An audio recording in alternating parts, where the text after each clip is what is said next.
It was 6 months ago the season began. It started a long and winding road. Now, before the fish hang it up, they've got a visitor. The Tigers with Anibal and Omar and Mr. Triple Crown Miggy. Tonight, the Marlins face the American League Central champs, the Detroit Tigers.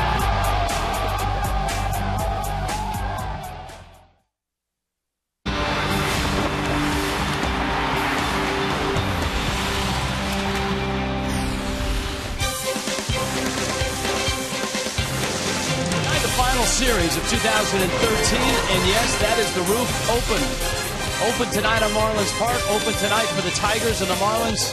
We'll kick off a three-game series. Look who's back in the house for the first time facing the Marlins. Miguel Cabrera, about to win another batting title. The Tigers march in, still trying to get that champagne smell and taste out of their uniforms. Hi everybody, Rich Waltz along with Tommy Hutton, and what a contrast. I mean, you could see the Tigers celebrating their third consecutive Central Division title. They're headed to the postseason. The Marlins, of course, have had a rebuilding year. And what makes the matchup odd is that there's a lot of Marlins over on that other side. Yeah, there are. And I think, as they say in college, the Tigers travel well. They're going to have a lot of fans here this weekend. It's fun to see a little excitement at the ballpark and fun to see some familiar faces, too. It's amazing to think that Miguel Cabrera has now played longer for the Tigers than he did for the Marlins. Well, and he just continues to impress people wherever he goes, wherever he plays. His career batting average at .321. He's on his way to win his third consecutive batting title. He had a tremendous month of August. His on-base percentage this year is .440. Now, the problem with Miguel Cabrera right now, a little concern for Jim Leyland, that growing the hip area has been bothering him. He hasn't been able to drive the ball, and in the month of September, hitting just .246 with one home run. They want to get him right. Jim Leyland wants to get the rotation right, and as we look at the pitching matchup going into this series, it's business as usual for the Marlins, our Coventry Healthcare matchup. But for the Tigers, a little tweaking here and there. Yeah, we're not going to see Rick Porcello. He's in the bullpen. We'll see him out of the bullpen. We'll get to see Anibal Sanchez, Justin Verlander in the finale on Sunday. Tom Kohler tonight. Tom Kohler tries to have his third consecutive really good start. And he's going up against a champion, the American League Central champs, the Detroit Tigers. In case you haven't heard, the front office shakeup, which has been rumored for the past couple of weeks, started today. Craig and Niner have that.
I haven't had a chance to talk to anybody, Jeffrey or anybody, so I think for all of us that have been around this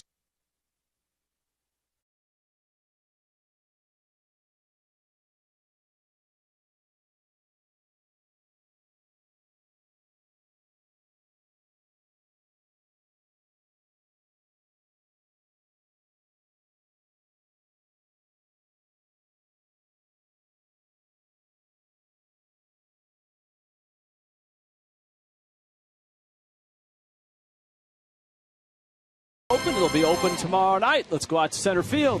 Craig and Niner. All right, Rich, thank you very much here. The big news here, really draping the whole three-game series now. The Marlins making an announcement. Jeffrey Loria releasing a statement this afternoon. Right around 4 o'clock, we heard that he has let go Larry Beinfest, his number one man, and the president of baseball operations, who'd been here for 12 years, general manager for many of those years, was the GM for the 03 champs, promoted to the president of baseball ops in 07. His 24th professional season. Larry will land well. He is well respected, and he did a wonderful job here. But Mr. Loria has decided to move on, and no further announcements made in terms of replacements yet. Looks like Dan Jennings certainly is in line, and Jim Fleming also let go, special assistant to the president. Was Larry Beinfest surprised by this move at all today? Well, I don't think so. If you've been reading the papers or hearing in the media outlets, there's been a lot of speculation that there was going to be some change in the front office of the Marlins, and Jeffrey Loria confirmed that today. Yes, he did. And Mike Redmond also didn't have a lot of time to think about this one. He did have a brief comment during his chat today with the media. I just found this out when I walked out here, and I haven't had a chance to talk to anybody, Jeffrey or anybody. So I think for all of us that have been around this game a long time, you realize that change happens, and really that's until I talk to those guys and find out. I don't really have anything more to say about it. Other than a statement, nothing else released from the ball club. Mr. Loria did say there will be soon further announcements regarding the structure of his Miami Marlins club as they go into the offseason after Sunday's game. You'd hate to have this kind of news spoil what is the excitement of a series here, where there's a lot of excitement around. We wish Larry nothing but the best. I know he's close to you, Jeff, and he's been great with all of us around the ball club. We liked him a lot, and nothing but a tip of the cap. He should land well. Oh, he's definitely going to land well. I mean, it's part of the family when you are associated with a guy for so long, 12 years with this organization. You're always sad to see somebody like that go. All right, the Tigers are here. A lot of Marlins connections. They are the AL Central champs. Still have a shot at a higher seed than they have right now, but they're going to postseason play. We'll have the final series of the season kicking off in just a moment.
Let's Go Places.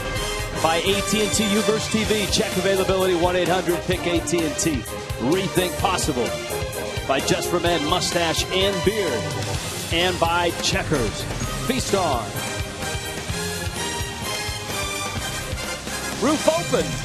Game on. Marlins and Tigers on what has turned out to be a very comfortable night at the ballpark. Here come the champs, the American League Central champs. JM Lexus brings you the starting lineup. Austin Jackson is in center field. A lot of the regulars in there for Jim Leyland tonight. Andy Dirks over in right. Miguel Cabrera at third base. Prince Fielder backs him up. Johnny Peralta returns from a 50-game suspension. Alex Avila, the catcher. Hernan Perez is at second base. Jose Iglesias at short. And Jose Alvarez gets the start. Tom Kohler going for the fish. Well, you look at the overall numbers for Tom Kohler, but go back 2 starts at Citi Field in New York. 8 shutout innings. He gave up just 3 hits. Last time out at Nationals Park, 6 innings, 3 hits, 2 runs. He was aggressive in the strike zone, had all of his pitches working. He's going to need to be on tonight against the Tigers team. Very good offensively. Pinch a penny brings you the first pitch. Tom Kohler to center fielder Austin Jackson, and it's a fastball that misses down low. Jackson, who spent a little bit of time on the DL this year with a hamstring issue, very good outfielder, has been a center field his 4th year with the Tigers. Originally a Yankee draft pick, and he arrived in Detroit in that 3-team deal that saw another good center fielder leave, Curtis Granderson. Kind of a swap of center fielders at the time. Tigers also acquired Phil Kolk and Ian Kennedy in that deal. Oh, and a guy named Scherzer came in that 3-team deal. Oh, yeah. The 21-game winner. Yes. Here's the 2-1 pitch. That one fouled back and out of play. Jim Leyland's ball club. And you see Gene Lamont, who's been his top lieutenant in a couple of places, right next to him. You look at the Tigers, and across the board in a lot of the categories in the American League, Detroit's at the very top offensively. Jackson smacks it into right center field. Ruggiano is over, and he's there, and he makes the catch. It'll be interesting to watch the outfielders tonight, Hut, as Cleveland Clinic brings you the defense. Yeah, we'll always see how the ball carries, and it's been a while since we've had a game here with the roof open. Yelich, Ruggiano, and Stanton will be dealing with that in the outfield. The former Tiger, Placido Polanco at third. Lomo over at first, up the middle. Echeverria and Solano, and Coy Hill gets the assignment behind the plate. Andy Dirks now.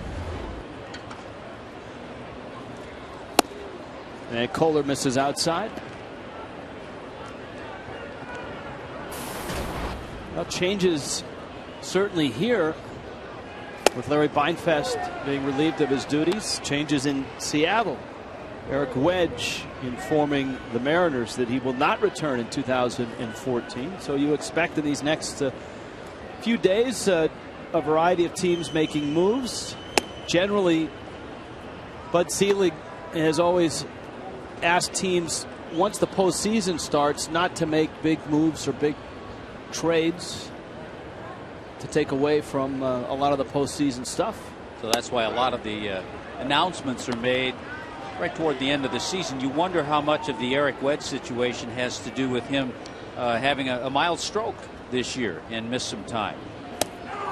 Struck him out. Tom Hallion rips himself Let us know, Tom Hallion. Start that motor up.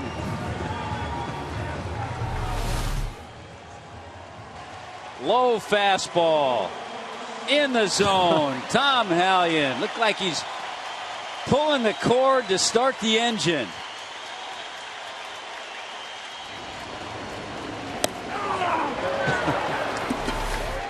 All right, so Tom Hallion gets his due, and now Miguel Cabrera comes to the plate. For the first time, the Marlins see Cabrera in a Tiger uniform when it's not spring training. And Miggy slices one to right. Stanton is on, and he makes a catch right at the knees. And Kohler has a brief first inning appearance. Nicely done. On to the bottom of the first. Scoreless underway.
tonight, Marlins and Tigers. Glad you're with us. Here come the fish.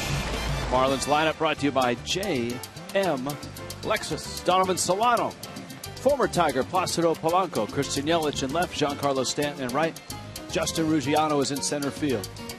Logan Morrison at first base, Adeiny Echeverria is at short, Coy Hill the catcher, and Tom Kohler hits ninth. Here's Solano now, and it's not Rick Porcello he's facing. That was the thought going into the morning, and the Tigers made a switch. Jose Alvarez, the 24-year-old Venezuelan who at one time was a Marlin farmhand. In fact, 2011 and 2012 pitched in Jacksonville.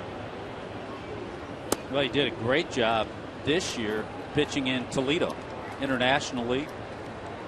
Alvarez was the Tigers minor league pitcher of the year.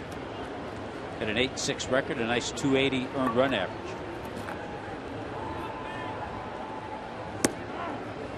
Solano takes a strike on the outside corner. You can see that with Alvarez, just about everything moves away from the right-handed bat.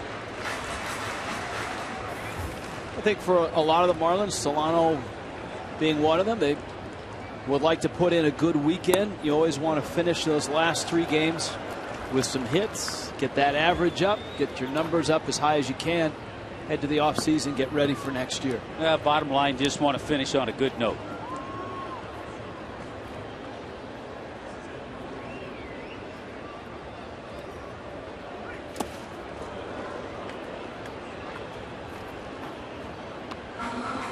Full count. It's 3-2. Congratulations to the Lucas family. A baby boy. And Ed nervous on that last road trip that he wouldn't be in town for that. So Holly came through and waited till the team got home. Yeah, well, congratulations to her, Ed. Just as throw to first in time. Fielder manning the bag over at first. Solano is out. And here come the Tigers. It's brought to you by the Cleveland Clinic, Florida. All right, and there they are defensively. Johnny Peralta, Austin Jackson, and Andy Dirks. Miguel Cabrera, Jose Iglesias has made a nice difference for them at short since acquiring him. Hernan Perez at second. Prince Fielder never misses a game. And Alex Avila behind the plate.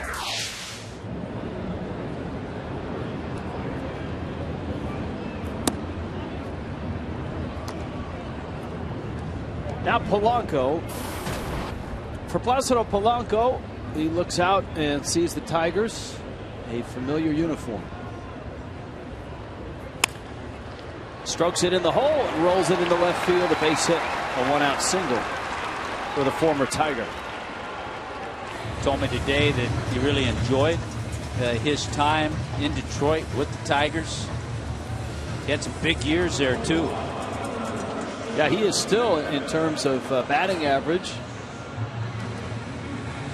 on a lot of Tiger lists.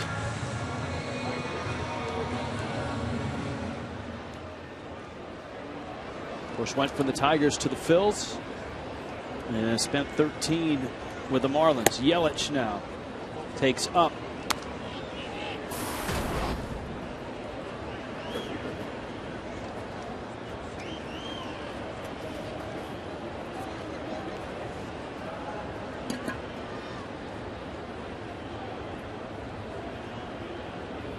I think for Christian Yelich, talk about any player trying to finish strong. Certainly young players want to do that. He wants to. Only got a couple of games, might be the only left-hander he sees in this series, but wants to try to improve on his average against lefties this year. Up the middle. A little flip there, and Iglesias late to first. That was kind of in between for Hernan Perez. And with Yelich running, who runs better than you think, that was going to be a tough one to turn. For the second baseman, Perez, he's got to decide, do I take this one myself or flip it? He flipped it, and then he caught Jose Iglesias kind of flat-footed at short, who really couldn't get much on the throw. Would have been difficult, as you pointed out, though, to get Yelich anyway.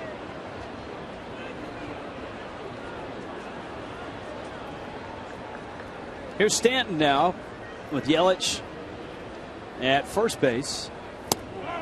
Now, this is the first time that Miguel Cabrera has come back to see the Marlins, but he knows all about Giancarlo Stanton. Look how deep Cabrera is at third base.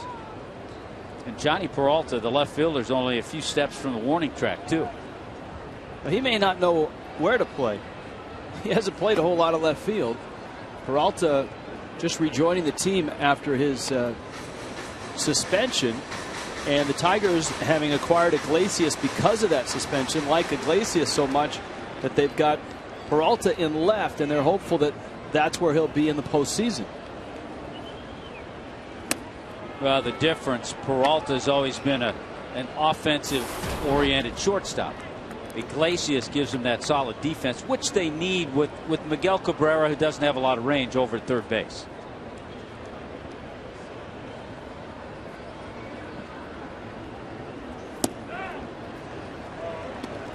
A strike to Stanton.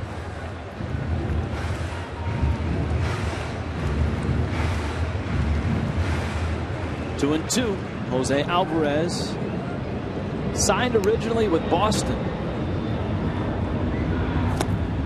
And he gets Stanton. A swing and a miss. Avila tags him out, and the Marlins are done in the first.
On the 28th, which is tomorrow, it's a Saturday night. Get all you can eat for just $27. That's the all you can eat seats. After the game, head to the West Plaza for a live concert with Gacho and Fito Blanco. Powered by South Florida Ford. Go to Marlins.com. Marlins and Tigers on a Saturday night. Now, here's a guy that has played aside a couple of most valuable players his 2 years leading into this year. Maybe it'll be 3 years in a row. And that's Prince Fielder. Ryan Braun, of course, in Milwaukee. Cabrera last year. Fielder, Peralta, Avila for the Tigers. Kohler misses in. And the Prince in the cleanup spot. 25 homers, 106 driven in. Can you imagine a Prince Fielder in the same lineup as a Giancarlo Stanton? You might be talking about another MVP. Not that Cabrera needs a lot of help, but that certainly doesn't hurt. The other thing that I think always surprises people about Fielder, you look at his body type, but you know what? He's played 502 consecutive games. He rarely misses a game. You're right about that. I mean, and here he is in games that certainly aren't meaningless in the lineup at first base. He's 29. This is his second year with the Tigers. I totaled it up. He's only missed 13 games in his last 8 years. It's incredible, and he earned himself a nice payday coming out of Milwaukee. 9 years, $214 million, and that was kind of the decision that the Brewers made. They had the money to pay one of them, either Braun or Fielder. They chose Braun, and you wonder if they regret that signing at this point. Fielder trots down to first on a leadoff walk by Kohler, and that's, as you pointed out, that's where Tom Kohler's gotten into trouble, is the walks, and that's what he's controlled his last 2 starts. He walked just 2 in the win at Washington. He walked no one in the 8 scoreless innings against the Mets. And guess what? Prince Fielder walks literally. He walked to first, and then he walked off the field. Don Kelly. So was that a token at bat just to keep the game streak going? Keep the streak alive. You okay with that? Well, I'll tell you what's got to be interesting for Jim Leyland. He has to determine. Torrey Hunter, or Johnny Peralta, rips one to center field. Ruggiano is there and makes the catch. It's a Freudian slip because they do have Torrey Hunter, and he's not in the lineup. I know, that's right. He's on. I prepped all day on Torrey Hunter, and Peralta snuck in there. Here's the thing that Jim Leyland's going to have to put together and try to keep everybody sharp. Because they've won the Central Division, they don't play until next Friday. Their first postseason game is next Friday. So they're going to have a lot of days off. They'll probably open up in Oakland, and they'll travel to Oakland, from what I was told, more than likely Wednesday, or maybe even Tuesday. They'll get some workouts out there, but he needs to try to keep everybody sharp. There's Alex Avila.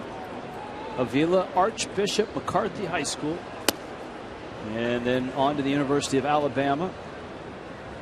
His father, a Marlin executive, along with Dave Dombrowski. As his father is now with the Tigers, vice president, assistant general manager to Dave Dombrowski. Grandfather Ralph, longtime executive with the Dodgers. And a great kid, solid citizen. Didn't have the year he had a couple of years ago. 2011, 19 home runs, hit .295. He was an all-star that season. Kelly the runner at first. You know, you think about it, what Jim Leyland just did with Prince Fielder to preserve his consecutive game streak. That one was a ways off. If you're not going to the postseason, Fielder's in the lineup. He's playing every game. There's no question about it. But it's almost like Leyland's protecting him from himself. Because if the lineup went up and Fielder wasn't in it, you would expect him to storm Leyland's office and say, how come I'm not in the lineup? Maybe that's the compromise they reached. Plus, Leyland's been very outspoken about an American League team finishing the season in a National League city, especially with his team preparing for postseason.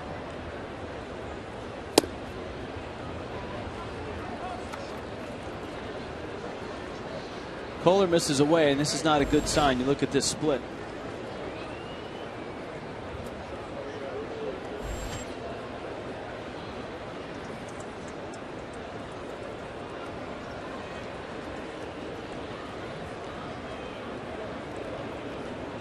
He's behind 3-1 to Avila, who smacks one to center. Ruggiano comes on, makes the catch. Kelly almost looked like he forgot how many outs there were because he was steaming towards second and then all of a sudden hit the brakes.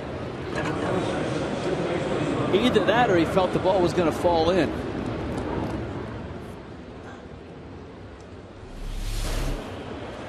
Well, Avila has a good swing at a 3-1 pitch. There goes Kelly. And then all of a sudden the light went on and it kicked in. Hey, there was only one out at the time. Now Perez, Omar Infante getting the night off. And a breaking ball is a strike. If Kohler can get through this rough patch without his control against this lineup, then he has to feel like he's accomplished something and try to get back that same control he's had in his last 2 starts. And a couple good breaking balls there for strikes. That's what he's been able to do the last 2 games. The curveball, the slider, an occasional changeup, and the fastball he's been able to work in the strike zone.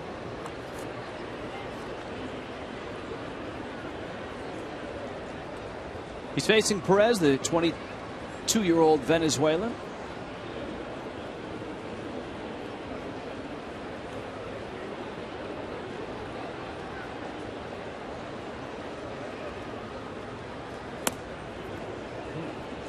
When Kohler misses, he misses by a bunch. And the count 1-2. Tigers last year won the Central. This is their 3rd consecutive division title. Last year they won the division with just 88 wins. That was only the 7th best record in baseball. A swing and a miss, and so Kohler does weather some control issues in a scoreless game.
Don Kelly stays in the ball game. He came in for Prince Fielder. He's at first.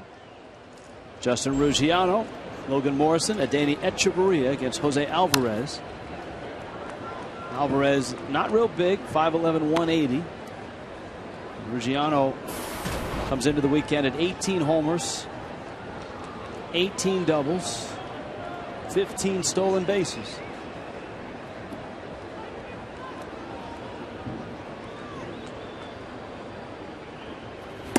And you talk about a roller coaster of a year for a guy like Ruggiano.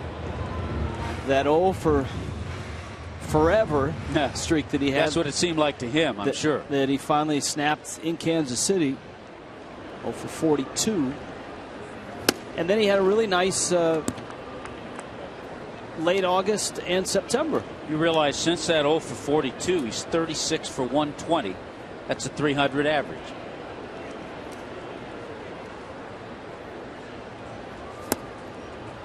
And with the struggles of Jake Marisnick, he's seen a lot more time. Doesn't it seem great with the roof open tonight? It does. It's nice out here. You got the skyline of Miami just starting to light up. Ruggiano pulls a ground ball. Cabrera to his left. Former shortstop in his younger years can still pick it. AT&T U-verse poll question. Will the Tigers break Detroit's world title drought? Hashtag Tigers yes. Hashtag Tigers no. Wait a minute, our director Jim Holly has already chimed in on that. He's already voted. So world title drought in across all sports or just Tigers? Yeah, man, because you've got the Pistons. Yeah, I think it's just the Tigers. Got the Wings. Not so much the Lions, but they're working on that. Morrison now, and he takes high.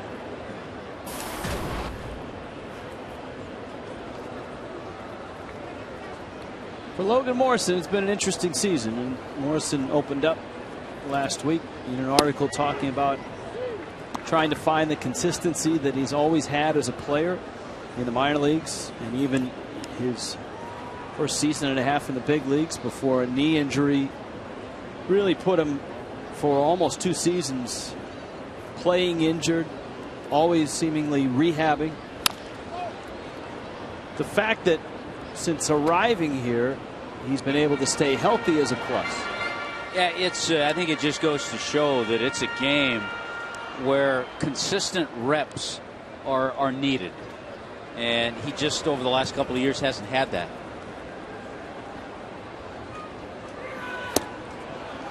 And Alvarez with a fastball gets under the hands of Morrison for a strikeout. Let's scout this 5'11" lefty. Talked about his year this year. Changeup's his best pitch. We've seen some really good ones so far. He'll be a little inconsistent with the breaking ball. Alvarez, Jeremy Hermida. Well, when Jeremy Hermida was traded to the Red Sox, Jose Alvarez was part of the package that came to Miami. Echeverria takes down low. Echeverria in the 7 spot. Now, Alvarez, as we noted, pitched a couple years in Jacksonville. 2011 not so good, an ERA of 5.35. Last year better, 6-9, a 4.22 ERA. And we talked about his ERA this year in the International League, 2.80. His ERA is whip. Everything very, very good this year. He wasn't down there the whole season. He's been up, has been in the rotation, and then shifted to the bullpen, getting a start tonight.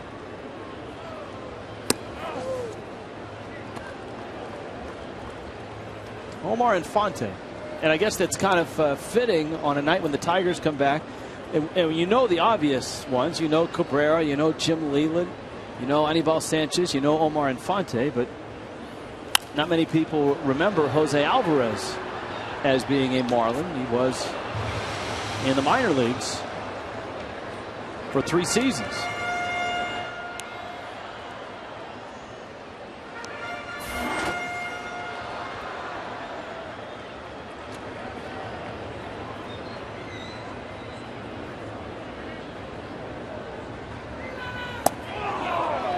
Tom Hallion rings him up in a 1-2-3 inning. Alvarez is cruising. He has struck out 3. Scoreless in Miami tonight.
The Fox Sports Florida Fantasy Auction raised over $100,000 for the Marlins Foundation because of people like this. Lawrence Levy joins us now.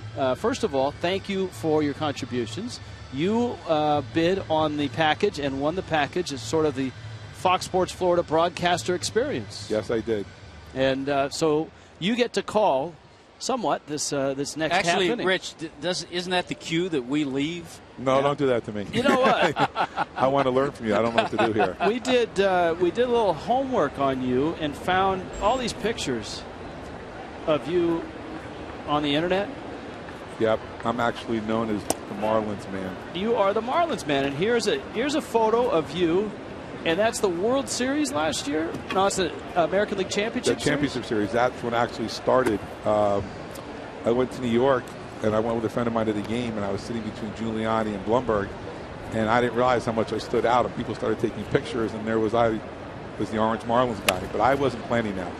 It just happened. Jose Iglesias got jammed. Now, once it happened, all over Twitter, there was, hey, who's the guy with the Marlins jersey? And not just at World Series or Championship Series, but in other events, you were able to rock the red-orange. I've been doing this as a Marlins fan since the first year in the teal, but when they went into orange, it stood out. And I've been to Super Bowls and World Series and NBA Finals, and what's interesting this year is I traveled around to the Heat games when the Heat were on that streak. And the players got to know me because they would see me in the fans, and of course Mike Miller would do the Gator chop, and I would do the Florida State thing, and James would do the Miami U. And the fans in other cities like, what's up with those guys? But I represented the Marlins everywhere, and I had a lot of fun doing it. I'm still having fun doing it. I'll be at the World Series this year too. Need a lot of fans just like you. I hope to have more. Yeah. You know. Jose Alvarez is up. Tiger pitcher, and Kohler misses outside. What prompted you to get involved with the fantasy auction? I've been doing it pretty much since the first year. You've been a nice supporter of it. Yeah, and I usually try to bid on it, everything that I think my office staff would like. This year I won I think I won 4 different things. One of them was the dinner. One of them, of course, was the broadcast. We also had a couple of VIP suites that were donated. One of my favorite ones, which we did again this year, is the blimp ride, the Goodyear blimp. Yes. And they didn't have it this year, but they had the game watching party. And we had a huge game watching party at my office where they brought the Billy the Marlin inflatable doll and the cheerleaders, and it was great. It's for a really good cause, and I really believe in it. Thank you. We have a terrific time, especially being out at the Clevelander in the new ballpark. How do you like our view up here? I love it up here. Actually, tonight, one of the things we won is bottle service to the Clevelander, and I have 50 of my staff sitting down there, and we're going to use what we want in the foundation, the Clevelander bottle service. Now, what innings are you going out there? We're only going there like the 8th and 9th. 8th and 9th. Rich, can I leave the 8th and 9th? Yeah. So you have my permission. You've been a good boy all season, Tommy. So go play. But just remember, camera 12's out there, so don't get too wild. Austin Jackson is up, and Tom Kohler's control issues. Well, the last thing he wanted to do was walk the pitcher who's never hit before, the big league level, Jose Alvarez, and he fell behind 3-0 and then just couldn't throw strikes. Jackson takes outside. It's 2-1. This is certainly a different ballpark, Lawrence, with the roof open. Yeah, I was actually talking to some people down below, and I don't think, and I've been to a lot of ballparks, I don't think any of them have a removable, retractable left field. Some have roofs, but I'm trying to think if anybody has a left field that retracts. Milwaukee has the panels. Has some panels. They have some in Arizona, but not directly in left field. They're up a little higher. But none of them have the view of the downtown skyline that we have here in Miami. And actually, which is nice, not a lot of people know about it, when you get out to the Latin area, there's actually a patio out there. You can walk out and see downtown and actually get outside. Echeverria whips it over the first in time for the double play. Lawrence Levy, thank you for all that you do with the foundation. Lawrence. You're welcome. Thanks for coming. Now, this you get any funny looks with this yet? Oh, yeah. I've already given like 200 pictures. Oh, that's another thing. When I go around the country wearing this, people are always stopping me, wanting their picture with me, and they call me the orange popsicle. But you don't wear this with that? No. That's probably Keep rocking the red orange, Lawrence. Okay.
What you mean to us? It's like a 6-man.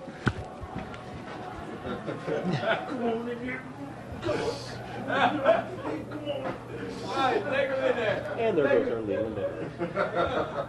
Cut short this year. A little escort for Jim Leland into the celebration from Torrey Hunter. You know what, Rich, he's such an emotional guy. He wanted to let his team enjoy the moment. Torrey Hunter brought him in and say, hey, you got the moonwalk going.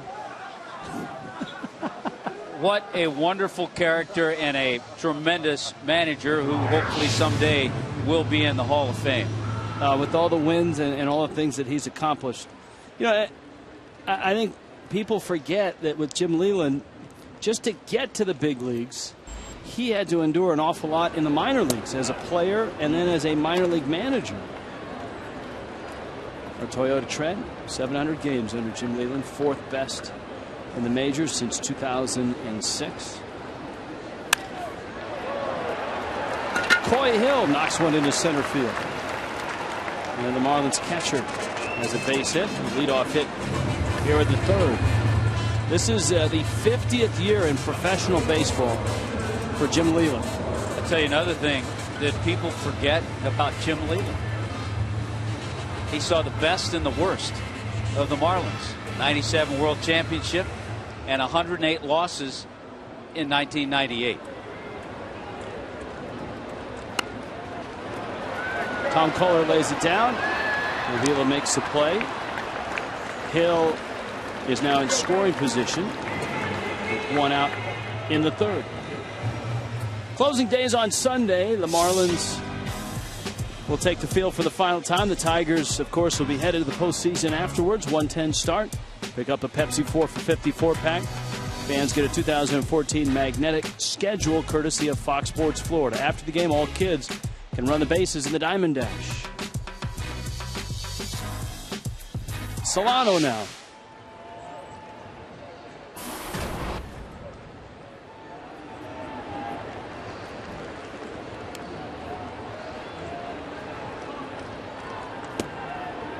And a fastball misses up from Jose Alvarez. Rick Porcello, who was slated to start, but Jim Leland in the postseason is going to use him out of the bullpen.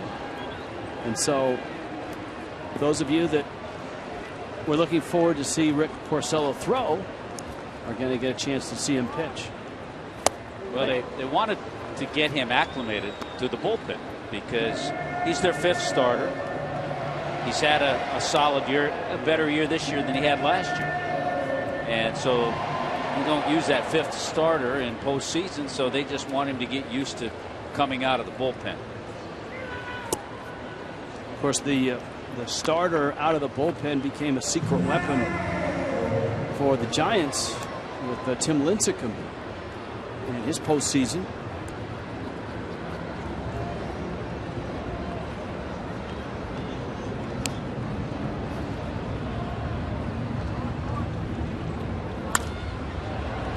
Solano lashes it foul. This copyrighted telecast presented by the authority of the Marlins may not be reproduced or retransmitted in any form. Accounts and descriptions of this game may not be disseminated without the express written consent of the Marlins.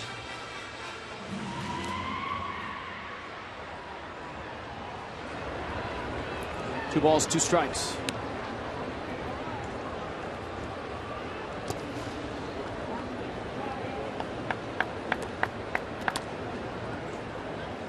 Yeah, not too many teams can place their number 5 starter, a guy who for 5 straight years has won 10 or more games. With the rotation that the Tigers have trotted out over the last few years, it has always been terrific. Right center, pretty well hit. Dirks lines it up, makes the catch. Hill's not going anywhere at second. Max Scherzer, a bit of a surprise, I guess you'd say. Justin Verlander's been the ace of the staff, but this year it's been Scherzer who got his 21st win Wednesday night in Minnesota.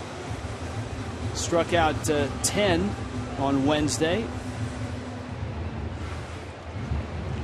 Well, they have, between Verlander and Scherzer, 2 starters with 200 innings and over 200 strikeouts. Anibal Sanchez not far behind. He won't reach the 200 innings. He might reach the 200 strikeouts. He's 6 short of that, and he pitches tomorrow night. So who's your 1 and your 2 and your 3 if you're the Tigers? If you go by ERA, it's, I mean, Anibal Sanchez is sitting at 2.64. Scherzer has had a terrific year, and Verlander's ERA is higher than those two. Biggest question right now in the Detroit area. But you'd have to think Scherzer would pitch game 1. Yeah, 2.90 is Scherzer's ERA, 32 starts. Then you got a guy who's been an MVP, a Cy Young winner in Verlander. Do you save him for game 3 when you go home? Verlander 13 and 12 this year. Somebody's beer just blew up down there.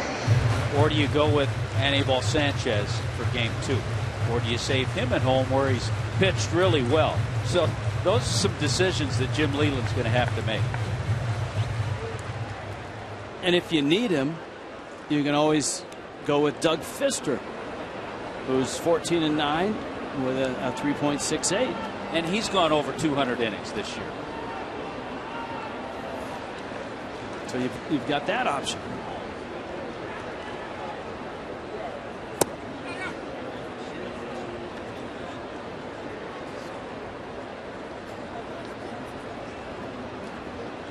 Two and 2.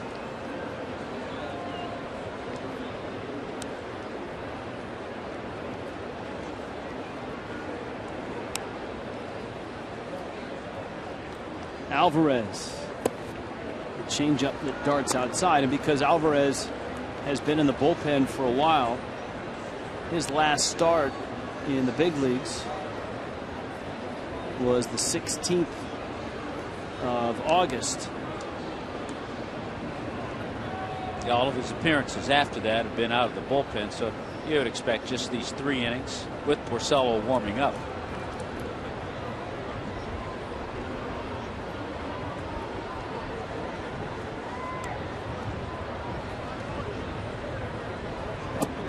Talked about Polanco, 2007 with the Tigers, 341 batting average. He had 200 hits that season. And that was after he had a really nice run with the St. Louis Cardinals and the Phils. You know, you forget when you look at Polanco's career.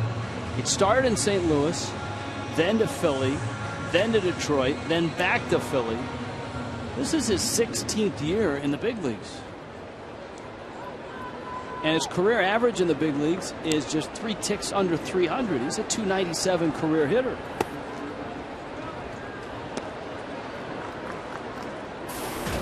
Yelich now, he bounced into a fielder's choice in the first. Alvarez has kept Miami off balance. He's given up just 2 hits. Struck out 3, walked 1.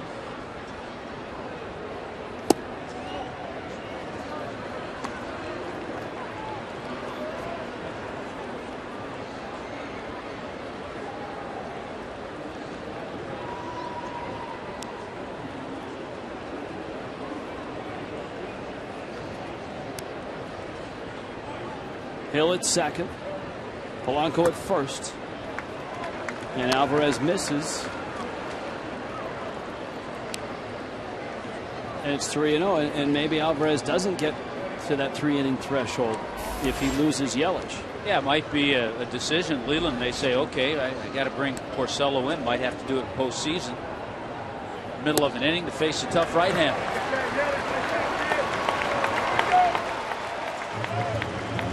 Well, that right-hander is Giancarlo Stanton.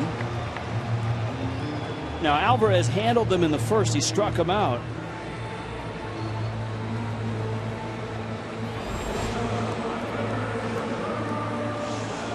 Not a great ball-strike ratio. You saw Miguel Cabrera come to the mound and then look into the dugout. And here he comes. Here comes Jim Leyland. So a little trial here. And a chance to get Porcello acclimated to coming out of the pen. Not only coming out of the pen, but coming into an inning. And so Alvarez leaves. In comes Porcello. Bags loaded. 2 outs.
Get ready for coming out of the pen in the postseason. Rick Porcello, his 5th year in the big leagues with the Tigers, and as Tommy documented, he's been solid ever since he stepped into the rotation in 2009. When he was 20 years old.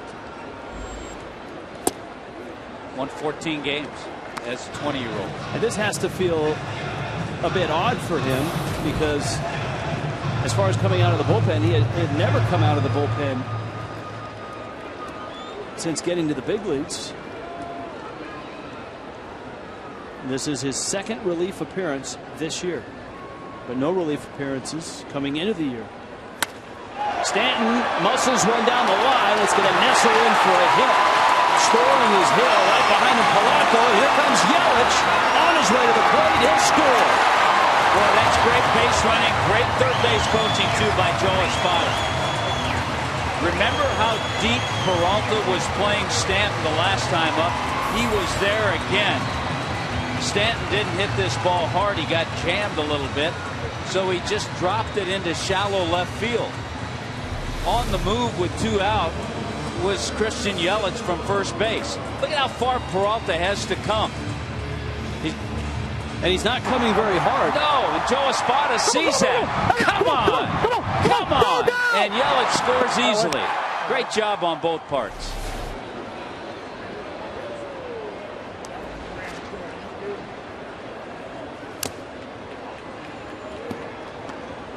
Ruggiano fouls one into the catcher's glove. So 3 driven in by Stanton on the double in a 3-0 lead.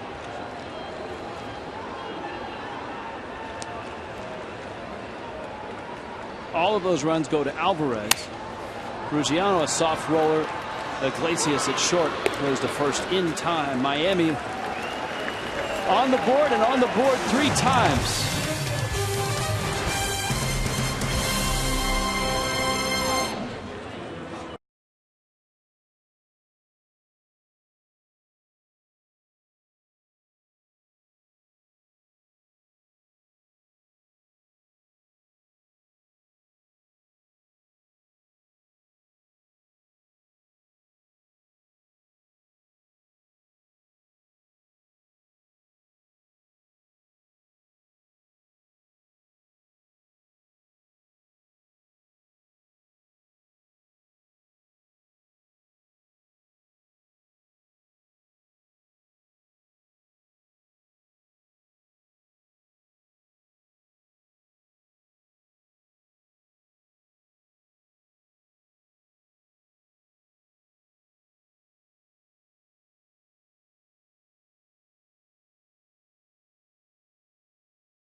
of the year, Brent Keys, the Florida State League batting champion, and pitcher Anthony DeSclafani, had an outstanding year, both single-A Florida State League Jupiter, and also then the half of the season in Jacksonville, Florida State League All-Star. And I guess you couldn't, first of all, Anthony, really expected a better season. You had 2 fine stops at both the Florida State League level and at AA. How'd it go for you this year?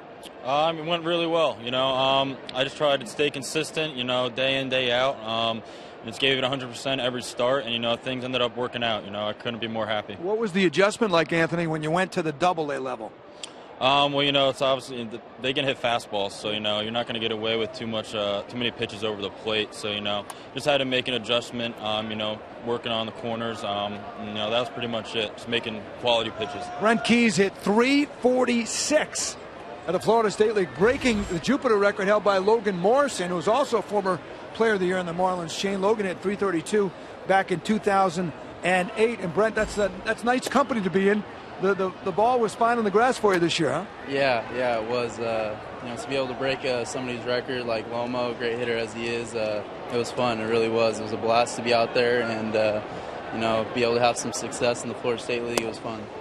And Logan, also a lower round pick. You were a 17th round pick, and you already won 2 batting titles, the South Atlantic League and the Florida State League. Is it motivating to have these kind of years when you're coming from a lower round pick? It is, yeah, definitely. My father has always taught me like a hard work ethic. So I go out and give 110% every day, work my butt off, and I'm happy to have some success. A nice award before the game here. That must have been neat for both of you guys. Also need to know that last year's winners, in fact, Yelich won it 2 years in a row, and Jose Fernandez was the pitcher of the year last year. These guys are here now. No, yeah, that's awesome. They're obviously really good players. It'd be awesome to follow in their footsteps. It's still going to take it one day at a time, and it'd be really cool if we did that. But what about being here in the park? What do you think about it? Oh, the park's unreal. I've been here twice before. Once with a trade and once with my parents. It's a beautiful park. The Miami skyline's awesome to see. I really can't wait to play here. All right, Brent, you got a week up in Jacksonville, so your thoughts going into next season? Just excited to be able to get my feet wet a little bit at the AA level. Competition's definitely a little better, even with the small sample size. But yeah, I'm excited to continue to progress through the minor leagues and ultimately put on that big league uniform. And I know, real excited to be here at Fox Sports Florida with us, right? Oh yeah, no doubt. You kept saying, "Is this live? Is that good to see you?" Congratulations, Anthony DeSclafani, Brent Keys, the Marlins minor league players of the year. They had 2 wonderful seasons, both spending time at single-A and double-A this year. Guys? All right, thank you, Craig. And 2 rising stars in the Marlins organization. Miguel Cabrera's at the plate if you've just joined us. The Tigers arriving in South Florida, and for the Marlins and for Cabrera, the first time the 2 have met since Cabrera was traded from the Marlins to the Tigers. They've met in spring training, but not in regular season play. It had to be a little bit interesting for Cabrera to arrive to this ballpark and take a look around. He never had a chance, obviously, to play here. He was long gone when they broke ground. Lots of family, lots of friends here. He makes his home in Miami. Cabrera smacks it into center field. And that's a base hit. Now, last year, Cabrera, of course, won the Triple Crown with 44 homers, 139 RBIs, and a .330 average. Look what he's done this year. Yeah, the average is better. The home run's the same. And he got a good chance to get to that 139. The problem this year for him has been a guy over in Baltimore by the name of Chris Davis. Chris Davis with 52 home runs. Actually, Davis tied with him in the RBI department at 137. But on his way to his 3rd consecutive batting title. Don Kelly, his first at bat. He came in to pinch run for Fielder, and he lines out to center. And by the way, Rich, on the 2 kids that Craig was talking to, Brent Keys, he'll be on his way to the Arizona Fall League to play there. And DeSclafani showing that he's a guy that's a winner. Last year in A-ball in the Toronto organization, he was 11-3. So he's backed that up with another solid year this year. Johnny Peralta smashed one to deep center field. This is game number 105 for Peralta, and he chops this one to short. Wide throw, but Solano comes off the bag. A rare misfire by Echeverria. And Tom Kohler is sailing with a 3-0 lead.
Carrying on a conversation. Yeah, he's having a little conversation with one of his 03 teammates, Juan Pierre.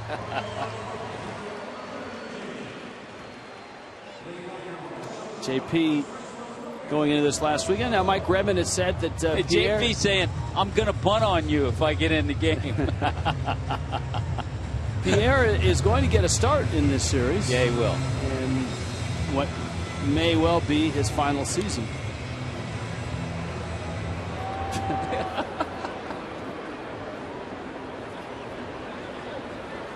One of the greatest players you're ever going to be around, and one of the most fun guys, Miguel Cabrera.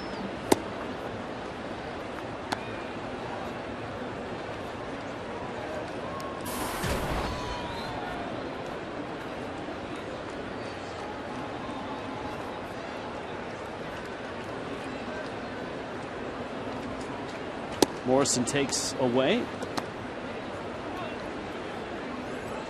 7 o'clock start tomorrow for Marlins and Tigers, the pregame show. Marlins Live, driven by your South Florida Honda dealers. Craig Minervini, Jeff Conine from center field. Final weekend. And Morrison bangs a single into center field.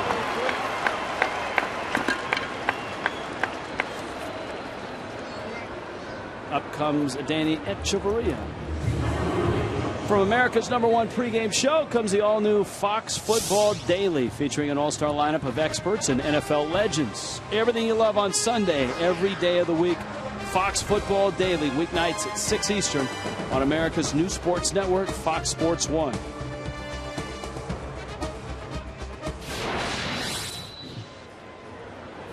Echeverria, a one-hopper. Perez has it. Nice turn by Iglesias in time to get the out.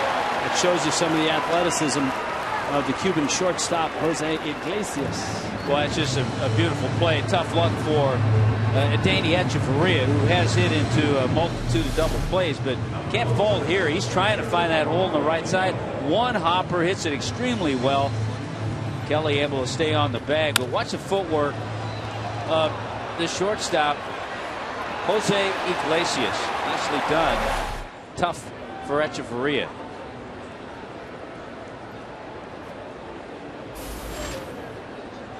And people who have followed the Tigers have certainly said with his defense out there, it's made a difference. They're a better team defensively. Now, if they can get Peralta and his bat in left field, that's all the better, because they've improved themselves so much defensively on the infield. back to the postseason, once they get to the division series, they'll have Victor Martinez back as their DH. I mean, there's some pretty thick bats through that lineup. Yeah. And Torrey Hunter isn't even playing tonight either. You've got Hunter and Martinez sitting out. Fielder had an at bat. Now he's come out of the game. Yeah, you got a guy who's a 300 career hitter in Victor Martinez.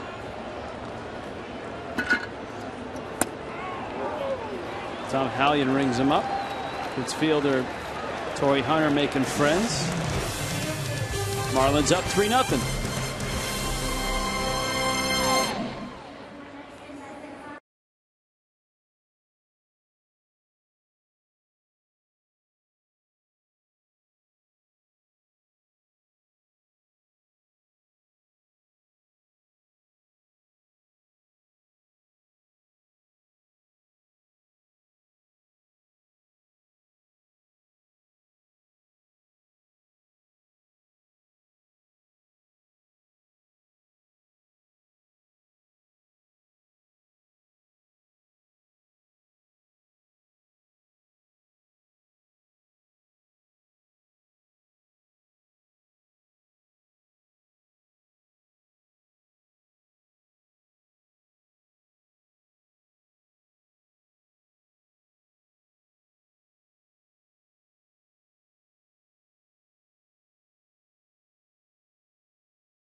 Honda dealer for great lease and finance deals on fuel-efficient Hondas. By Coventry Healthcare of Florida, lighting the way to better health. And by Hialeah Park, a world of entertainment. Hialeah Park Casino, come and live it, now open.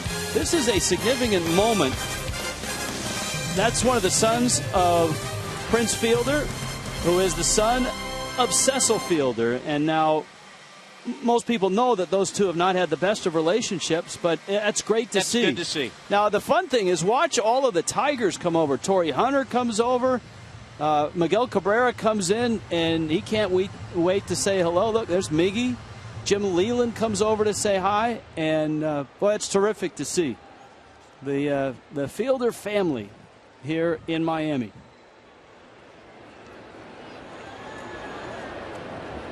Big Cecil can hit him out.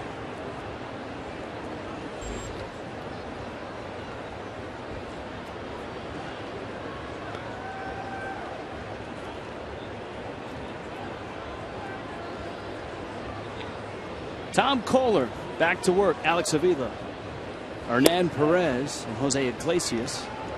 And Kohler throws a strike. Avila lined to center back in the second.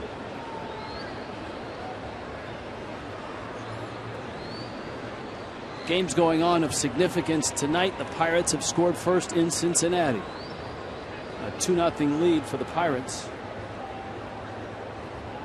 The Cardinals and the Cubs are underway in St. Louis. The Cardinals merely need just one win in that weekend series, or one loss by the Pirates in that weekend series in Cincinnati, and they will have clinched the Central in the National League. Cardinals and the Braves each with 94 wins.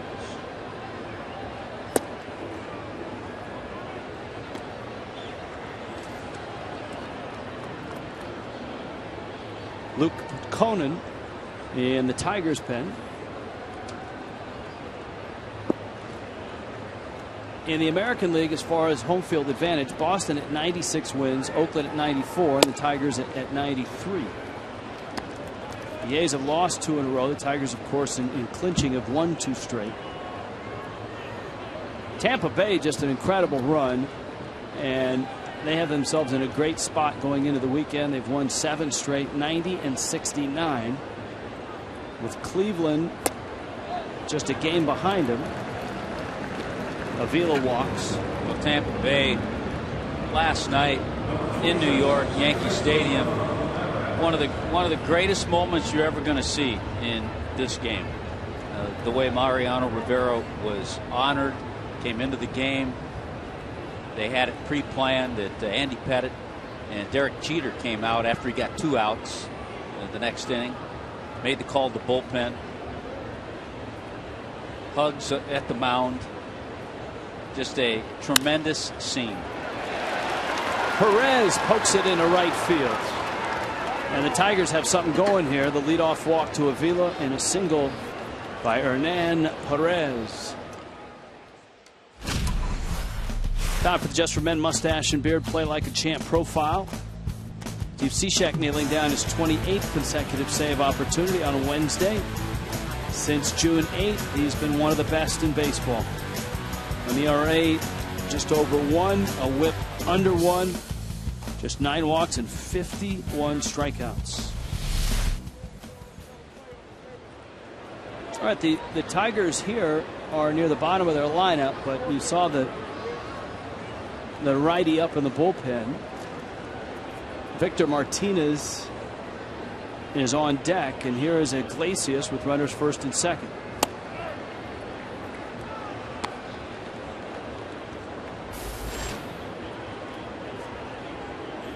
There's that 302 lifetime hitter, Victor Martinez.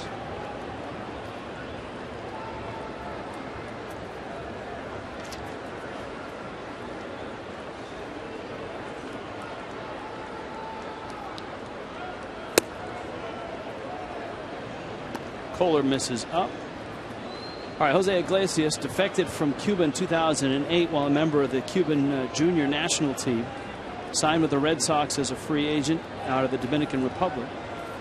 Jim Leland says he's a very instinctive and smart player. And Iglesias coming over from Boston in a 3-way with the White Sox. His father escaped as well, but his mother is still in Cuba. His dad is out. He got out in 2011.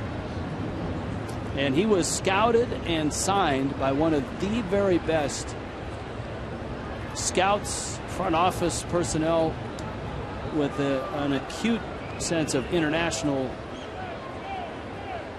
prospects, and that's Craig Shipley, who was with the Red Sox at the time, is now with the Arizona Diamondbacks. One of our good friends now with the Arizona Diamondbacks. If Ship likes you and signs you, you're usually pretty good and turn out just fine in the big leagues. When I get the scouting reports on different players from Ship, they're usually right on. Iglesias off the charts defensively. He's 23. Got to Boston for a little bit in 2011 and a little bit in 2012.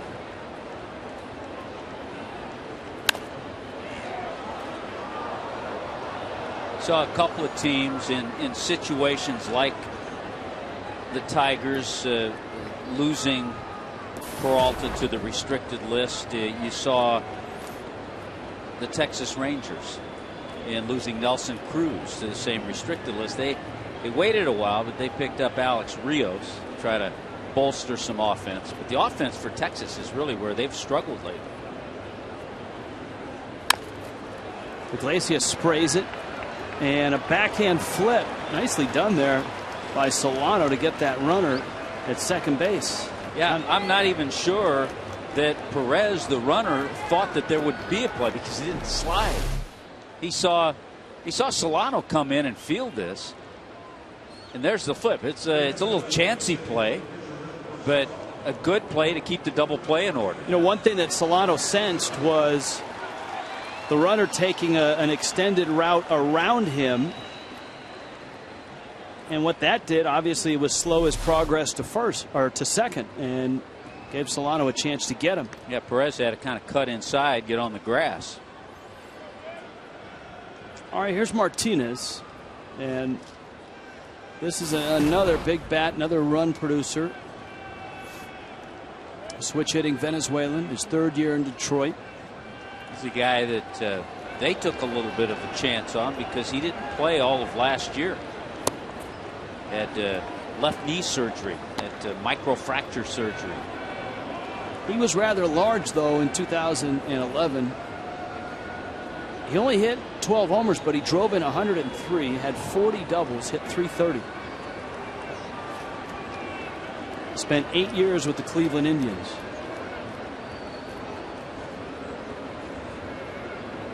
And since the All-Star break, he's been the American League's best. .364.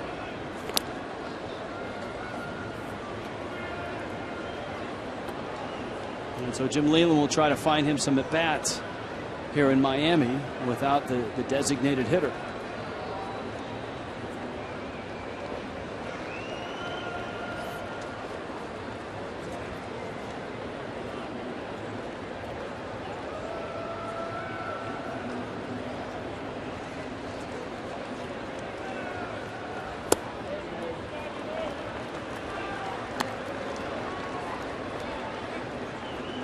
Two and 0.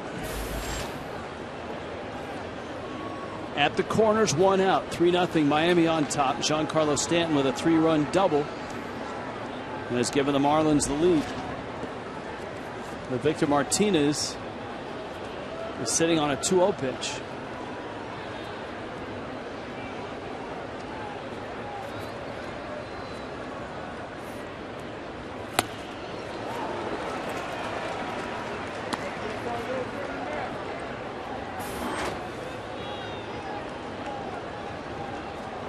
Anibal Sanchez, Nathan Eovaldi. Tigers making Tom Kohler work here in this 5th inning.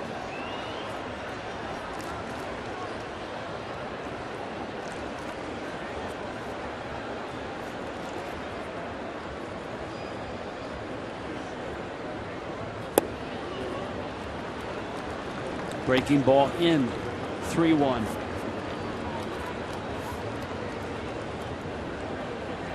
Number 4, pretty good pitch.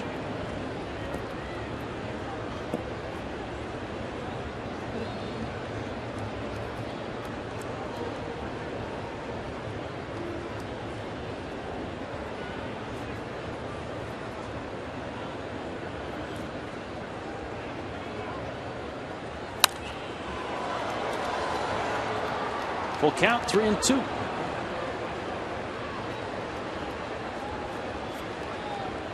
Oakland tonight is in Seattle. Boston is pounding Baltimore 8-2 in the 4th. And the Rays are losing to Toronto 5-2 in the 5th. Texas 1-0 has scored first at home against the Angels. Bottom of the 1st. 3-2. Runner goes, swinging a foul tip off of Coy Hill. Big walk-off win for the Rangers last night. Their young middle infielder pinch hitting, Jurickson Profar. Big walk-off home run.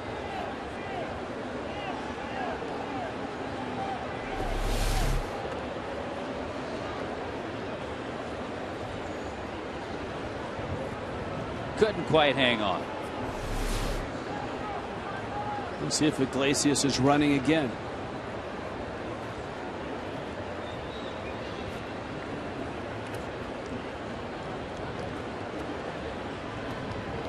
Well, the Marlins starting pitching did a terrific job against the Phillies. This last series, 21 innings, gave up just 15 hits and 4 runs.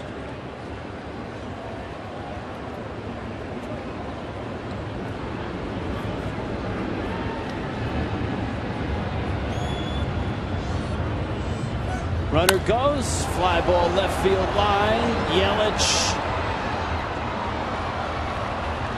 And it's out of reach for Yelich.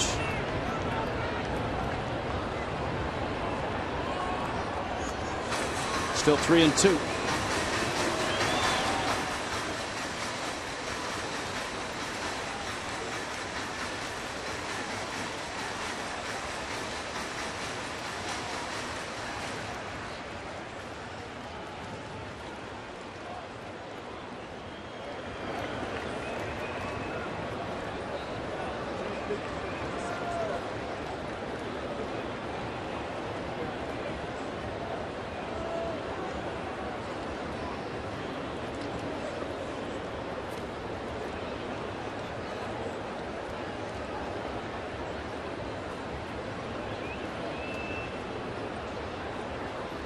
Iglesias runs again, and it's fouled off. Just reading the news and notes of the day, Eric Wedge informing Seattle he won't return in 2014. He said it was painfully obvious that he wasn't going to be able to move forward with the Mariners.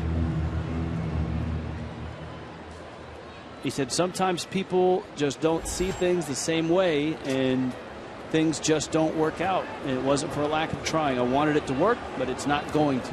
So it doesn't sound like it was. Doesn't sound like it was health related. No.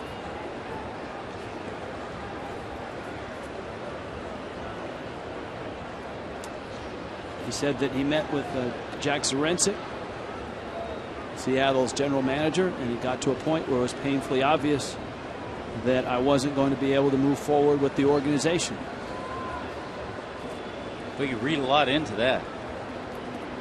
Maybe things he wanted to do that Zarincek didn't want to do. Zarincek was given an endorsement by the ball club earlier this week towards next year. Yelich lining up, runner tags. Avila is going to start and then stop, and Yelich's throw is cut.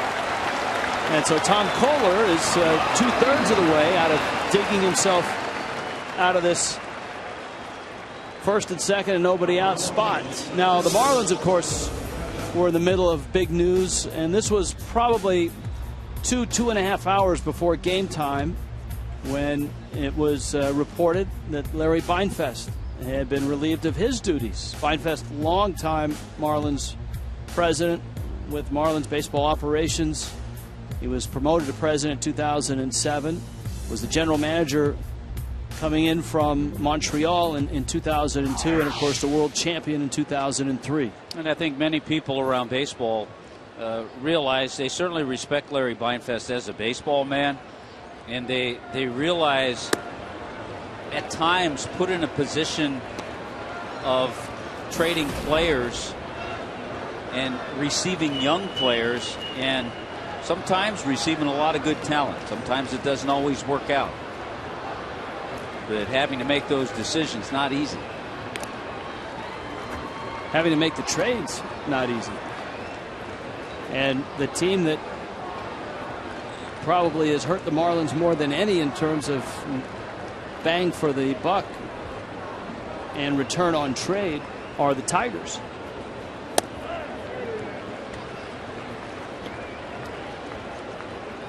Ball and a strike. Austin Jackson, Detroit's center fielder, is flied out and bounced into a double play. Kohler walked to Avila, gave up a single to Perez. Has a couple of outs since. But this one's into center field for a hit. Ruggiano picks it up on a hop, and Austin Jackson drives in the first run of the night for the Tigers.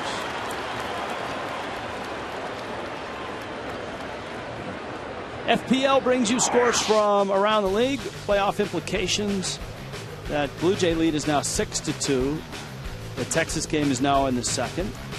Cincinnati now has a run, and the Cardinals and the Cubs are scoreless. Pittsburgh 3 back, Cincinnati 4 back. Cincinnati's out of the division race. Pittsburgh's hanging at the very edge, but of course home field advantage in the wild card game is on the line in that Reds-Pirates series. Reds wearing their Los Rojos jerseys tonight. Now, the crazy thing about that series, they're going to play each other in the play-in game. Whether it's in Cincinnati or Pittsburgh depends on how that series goes. So I was thinking about it today. The bottom line, it doesn't matter how that series goes. It just matters who wins the fourth game.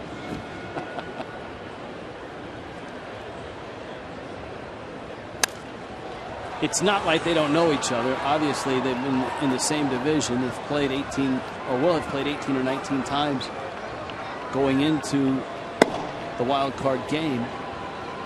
So they should be able to throw a quality starter out there.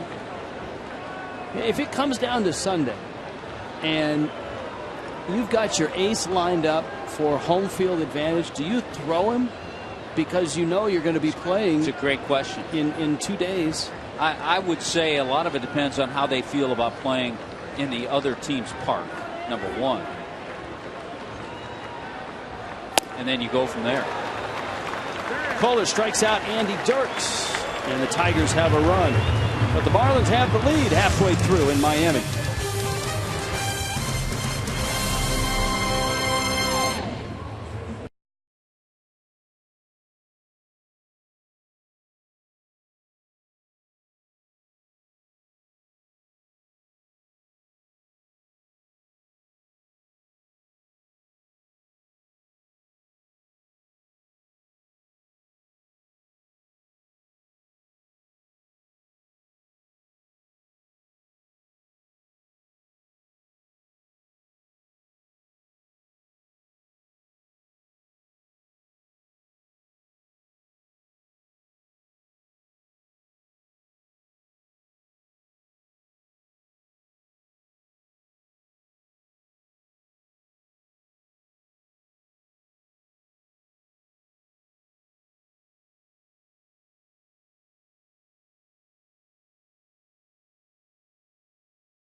Vía SAP y es presentado por Hialeah Park Casino, abierto ahora. Marathon scoreboard on the line. 3 runs on 4 hits. The big hit, the 3-run double by Giancarlo Stanton. Austin Jackson drove in the Tigers' only run. And Jim Leyland dips into the bullpen again and brings out Luke Puckonen. Good numbers for Puckonen out of the bullpen. Got a pretty good splitter. That's a pitch he likes to put hitters away with. Tigers bullpen has a tough act to follow. The starters are splendid. An ERA of 3.46 out of the starting rotation. The Pens ERA is right around 4. Kohler opens the bottom of the 5th. So this is it's a rotation that's used to getting deep, and that has had a lot of success, especially since mid-season, early July. The rotation's ERA is down even closer to 3.07. They lead the American League with 76 wins. The rotation leads the American League in ERA and leads the American League in strikeouts.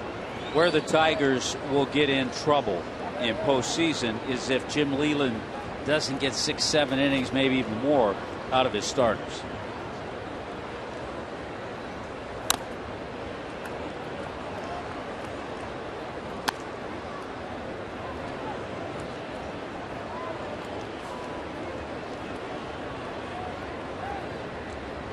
Feel pretty good about Joaquin Benoit at the end,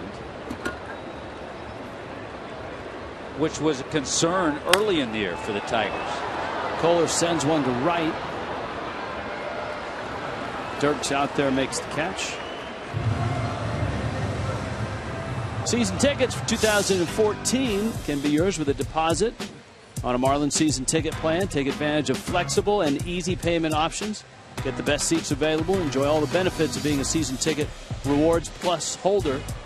Make sure you have the best seats for the Marlins in 2014. 1-877-MARLINS, the number to call. Yeah, Tigers last year opened the postseason with a very entertaining 5-game series in the division series, a win over Oakland. At Game 5, Justin Verlander was dominant, and the Tigers beat Oakland 6-0. And then the Tigers swept New York. Solano in the hole, that gets under the glove of Iglesias. But it seems like, Tommy, the last 2 times the Tigers have been to the World Series, last year, where they were swept by the Giants, and when they were beaten by the St. Louis Cardinals, they had to endure a long layoff because of a short ALCS before the start of the World Series. I mean, they finished off the Yankees in a 4-game sweep on October 18th and didn't start the World Series until the 24th. Well, that's almost a week. And that's what they're going to endure here from Sunday to Friday. So you would imagine they'll try to get, if it's in Oakland, get to Oakland early, have maybe some inter-squad games, get some workouts, get acclimated. But we've talked about it so much. It's not easy, especially in a game where you're so used to playing every day.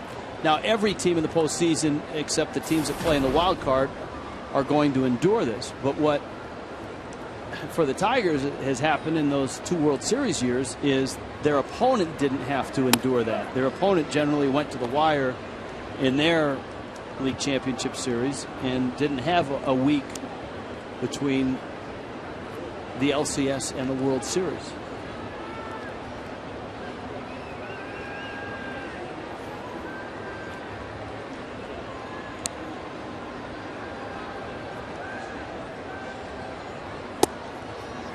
Conan, this is in.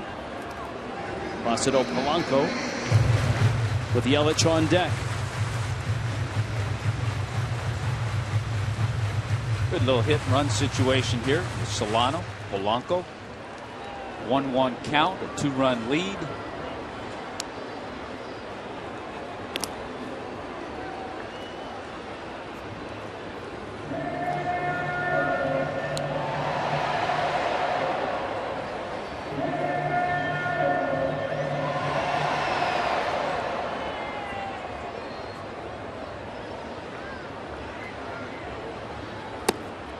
Pitch out. Thinking the hit and run. Conan out of Wheaton, Illinois. There's Joe Espada. Conan, University of North Carolina, had Tommy John surgery as a freshman.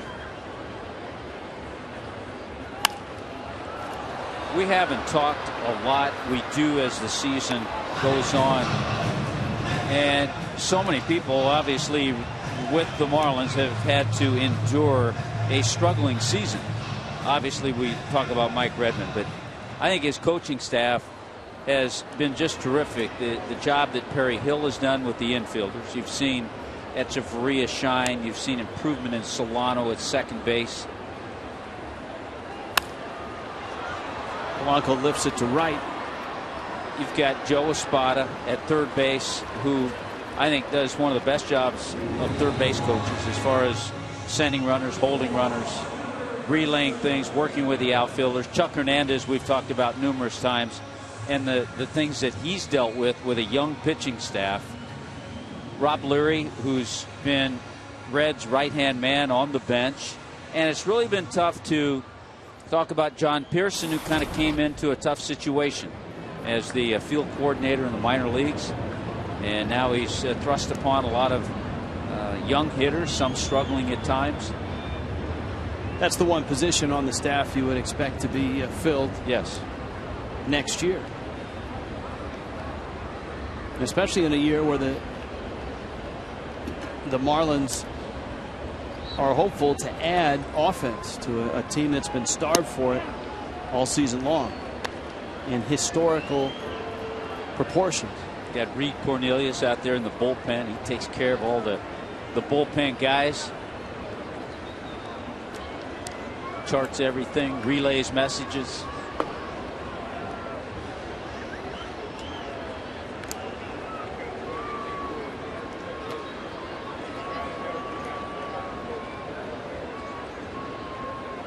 You saw Yelich's reaction. Look how far out that pitch was.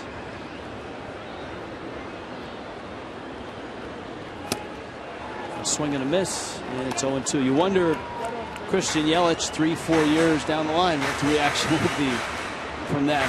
As a young player, your first go around in the big leagues, you generally just nod and take it. We'll move on to the next pitch. And umpires appreciate that.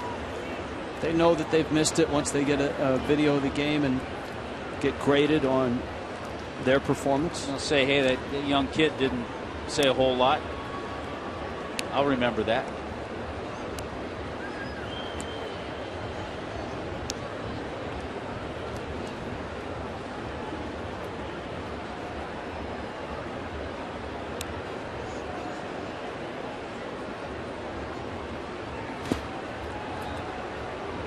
Ball in the dirt, it's 1-2. This is one area that you talked about Solano taking off towards second, where the Tigers, they have not fared all that well, and that's throwing out opposing base stealers.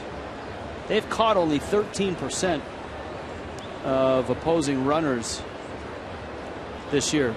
They've caught 19 of 124. And as a team, they don't run a lot. Only 35 steals all year. And they thought Solano was on the move. 2-2. 6 years as a minor league catcher, 10 years as a minor league manager before Tony La Russa gave him his first big league job with the White Sox.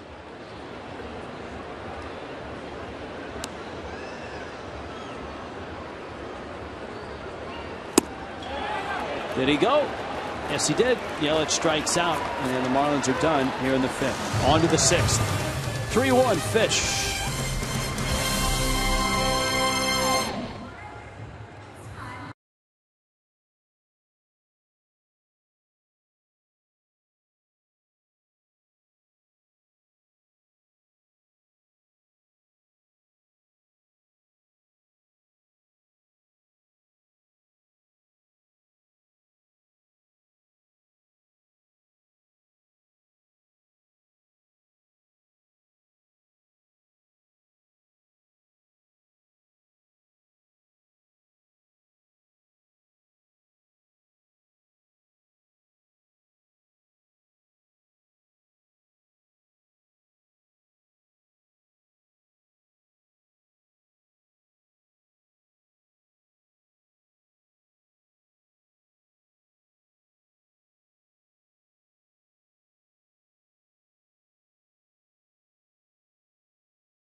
Look at these guys' numbers, man.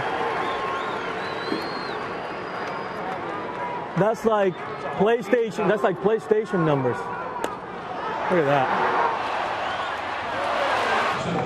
I thought he was playing a little bit too deep. Don't you think he was playing a little bit too deep with me? I don't know. You know what it is? It's this wind. Can't play maybe too deep. You know, and they probably feel like they win because the roof is open. Yeah. Because when it was open earlier, it carried him. Yeah. But that was a really good jump. Nice jump on that ball. All mic'd up. Talking about Miguel Cabrera's numbers to begin with. I think 1 year Joe Espada is going to be a major league manager. You read my mind. I was going to ask you. I was going to say major league manager sometime. Absolutely. Yes. Absolutely. Cabrera line to right and then single to center. Smokes one to right. Stanton after it. It's off the wall. Stanton has it. Cabrera is only going to get one. Stanton with a good throw. And Cabrera looking out at right field. Maybe he did think it was out. Now he's going to come out of the ball game.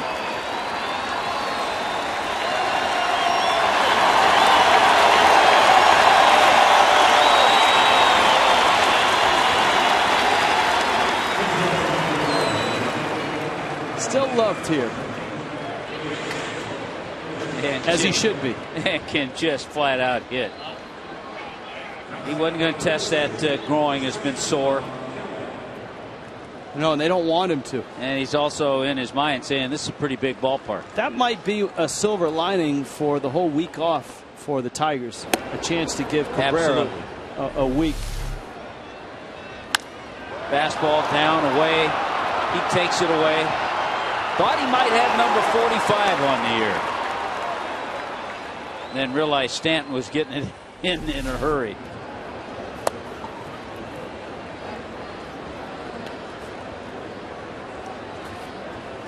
Yeah, just the fact that he hits all those home runs, 44 this year. Comerica Park, a pretty big park too. Matt Tuiasosopo at first base.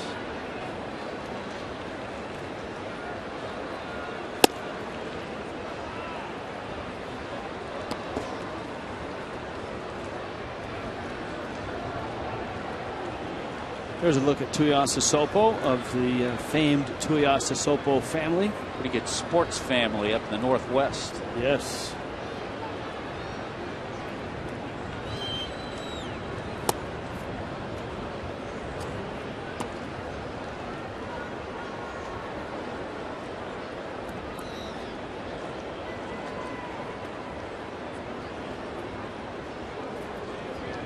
Tom Kohler tonight, Rich, hasn't quite had the same command that we saw the last two starts. Be kind of off and on.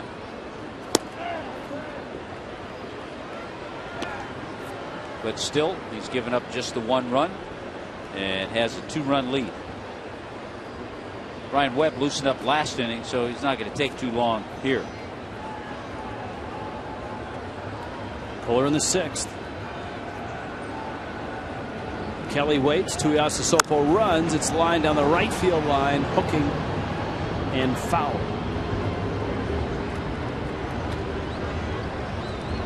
There's a look at Tuiasosopo. His father, Manu, a defensive lineman for many years with the Seattle Seahawks, settled in Seattle. His brother Marcus was a terrific quarterback at the University of Washington, and then with the Oakland Raiders, some time with the Jets. Matt was a first-round pick of the Mariners. He's running, ball in the air, hit pretty well. Stanton back to the track, drifts just shy of the wall and makes the catch.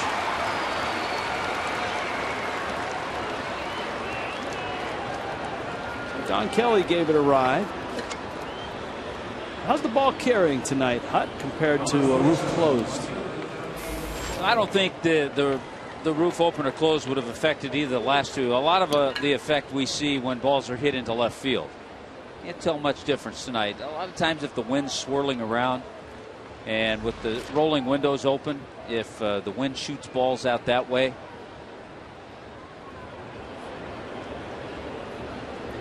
Here is Peralta. But I would expect with no rain in the area, we would see more of the same tomorrow night. There's been some consternation around baseball. The fact that the Rangers, as you mentioned, we're going to welcome and will welcome Nelson Cruz back with open arms. They get to the postseason. Tigers, obviously, with Peralta activated today, they have postseason plans for him. Very different scenario than the San Francisco Giants and Melky Cabrera. Some have said that one of the things baseball needs to add to a performance-enhancing drug suspension is no postseason, which would harm both the player but specifically the team and put some of the onus on a player's misdeeds on the team. I totally agree with that.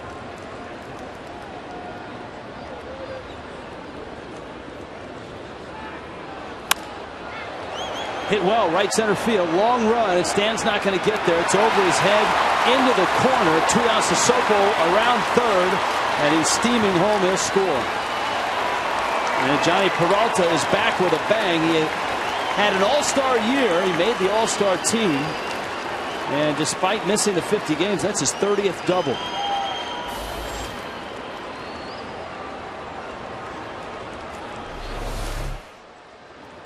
As we mentioned before, always considered an offensive-oriented shortstop and can drive the ball extremely well to the opposite field. Tuiasosopo looking over his shoulder, should be picking up the third base coach, and scores pretty easily. And Mike Redmond coming out. Tom Kohler giving up a run on a couple of hits here in the 6th. And with one out, Mike Redmond asked for the baseball. Ryan Webb comes in.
All your other favorite Florida sports teams with the Fox Sports Florida Girls. Join the conversation online with Jordana and Annalie by liking them on Facebook and following them on Twitter and Instagram. Tommy Hutton searching for the Fox Sports Florida Girls app, which is yet to come out for the new iPhone. That's not come out yet.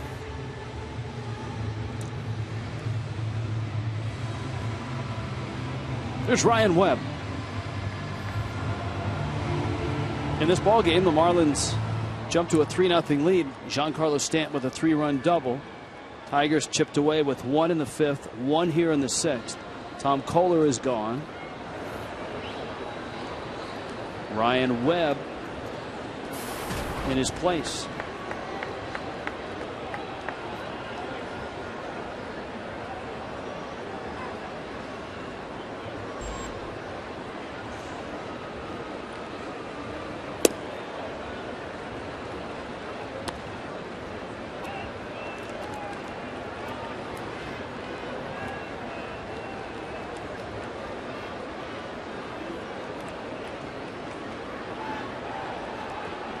Peralta the runner at second. RBI double.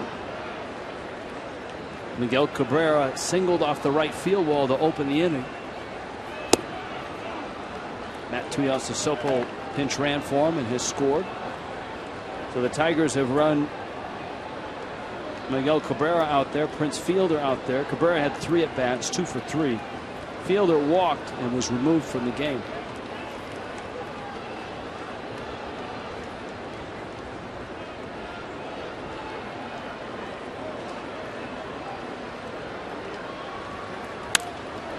Into right field. That's a hit. Late start at second by Peralta, and he'll be held. Stanton came up almost assuming that the runner was going to score, turned his back on the infield, and runners are at the corners. There's one out. That was an odd play for a lot of reasons. Well, you have everybody trying to get used to a ballpark they've never been. Tom Brookins, the third base coach for the Tigers, knows that Peralta doesn't run all that well, but yes, Stanton was pretty much conceding that run. You could tell by the way he came up with it, and was just going to throw it back into second base, but all of a sudden comes toward the plate when he saw that Peralta was being held at third. Peralta obviously has been out of the game for the 50-game suspension and did not get a good read on that ball at second at all. Hernan Perez with one out. With Peralta now at third, Avila at first. Foul tip off Coy Hill. Well, that run at third is Tom Kohler's.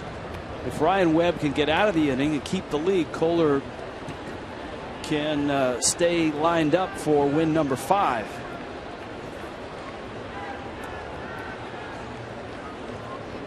Perez this year in Double-A and Triple-A combined hit 300.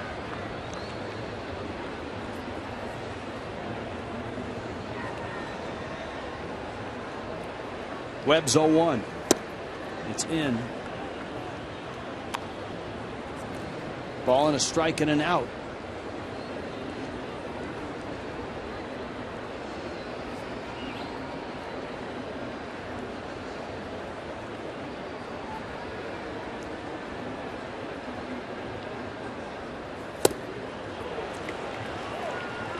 One and two. Good two-seam fastball by Ryan Webb.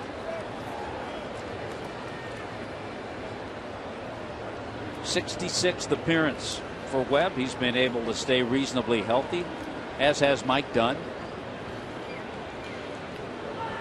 as has Chad Qualls, Steve Cishek. And Webb burying that pitch in on the hands of Perez. A nice out to get. Now there are 2 outs. Yeah, you think about it, that's one thing in the bullpen. The bullpen arms have been pretty healthy all year. Well, he really got Perez to chase that two-seamer.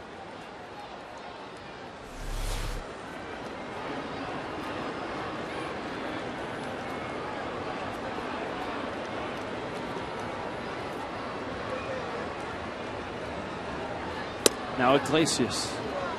The breaking ball at the letters. A.J. Ramos, another in the bullpen who's been healthy, made 67 appearances.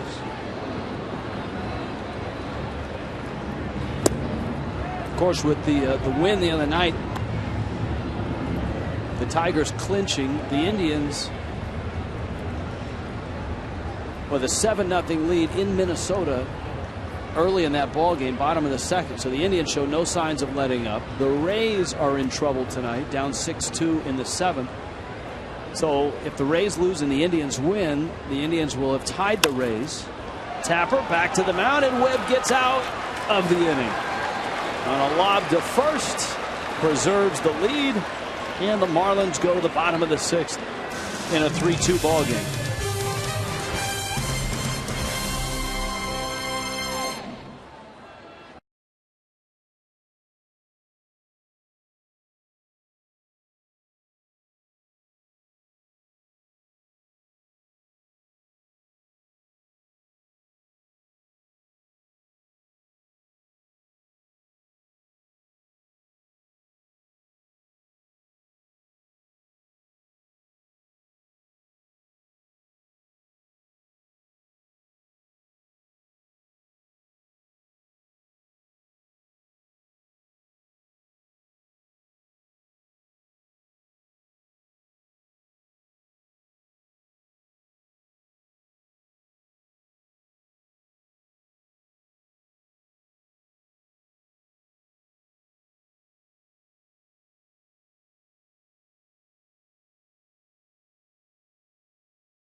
of Detroit.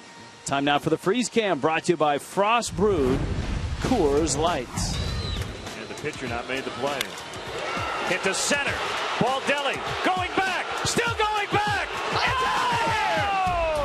Out of here. Welcome to the big leagues. Miguel Cabrera. His first home run, a walk-off shot. Look at the comparison. He hasn't missed much. That was from this week. A little bigger, a little thicker. Maybe a little more power now as well. Giancarlo Stanton, Luke Pucconen, and a fastball zings outside. Bottom of the 6th with Stanton, Ruggiano, and Morrison. Don Kelly moves across the diamond, and Tuiasa Sopo stays in the game. He's at first. That's fun seeing that swing from Miguel Cabrera. I mean, everybody knew that he could hit even at that age. Great to hear your call on that, Hut. Welcome to the big leagues, you and Len. Nicely done. A strike to Stanton.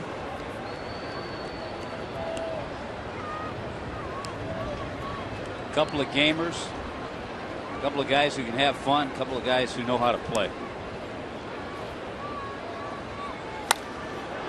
Stanton, it's a high fly ball to left. Now this is Peralta, and so he's just getting his legs under him out in left field. Let's check in with Craig Minervini. Craig? Rich, thank you very much. Before the game here tonight, the Marlins honored Archbishop McCarthy High School. The Mavericks coming off a record 4th straight state championship. Rich Bielski is their head coach. That's pretty nice company there, and a few guys in this game tonight had a part of your program, but congratulations. How do you win 4 straight, Coach? Well, let me tell you, it's special. We're surrounded with, some great players, great coaches, former World Series champion, Alex Fernandez has really done an amazing job, putting our program together. And when you have especially, talented kids like Nick Castellanos, who is now a part of the, the Major League team with the Tigers, and all-star catcher Alex Avila, just... They played for you recently, within a few years ago. Yes, Nick graduated just 2010. I was talking to Rick Butner, my pitching coach here, saying, just 3 years ago, it seems like not that long ago, he was on this side of the ropes with us. Now he's on the other side, and we're watching him hit BP with, Miguel Cabrera and Prince Fielder, and it's amazing. It's a great experience for us and our kids. Yeah, you guys got a chance to be on the field before the game, honored by the ball club, and when you got a connection like Alex Fernandez is one of your assistants helping out, he's able to bring some special guests every now and then to see your team. Like Miguel Cabrera came out for practice. Yes, Miguel Cabrera joined us for practice. Obviously, Alex Avila, Nick Castellanos, they're bringing their buddies over to hit BP at the field. And, the kids. Miguel took BP with you? Yes, he did. He lost quite a few baseballs. I'll tell you that. We were searching for him in places we never had to search before. But it was a lifetime memory for the kids and a great experience, and we appreciated him coming out and sharing his time with us. Congratulations to the Mavericks. Is there another future major leaguer or two coming out, you think? I certainly hope so. We have some talented ball players, and this is a great experience. We're very blessed that the Marlins had us here tonight, and we certainly hope to produce some more big leaguers. Good luck in the drive for 5. Is that what they're saying around there? Hey, I like that. That's catching on. We might just use that. Sounds good. All right, Rich. Thanks a lot, Rich Bielski, head coach. What a program! 4 straight state championships. They had been tied with Westminster Christian with 3 titles until winning number 4 in May. Guys, powerhouse high school baseball in Florida. Dynasty. Very great to see Alex Fernandez out here tonight, too. Had a chance to talk to him. I know he wanted to see Jim Leland.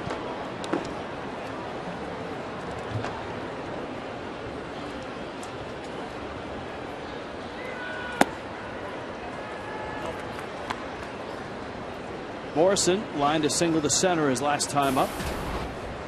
2 outs here in the 6th.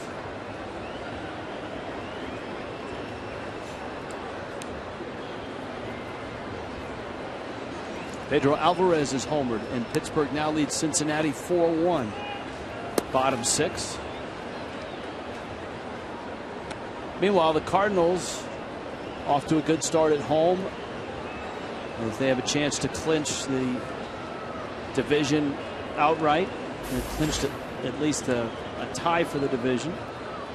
They have a 3-0 lead over the Cubs in the third.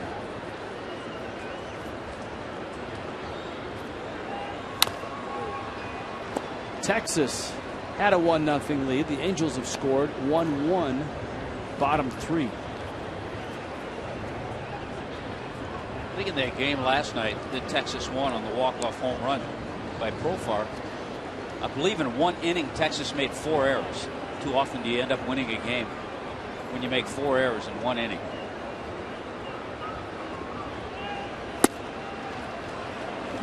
Morrison walks. So a 2-out walk. Morrison trots to first. Here comes Echeverria.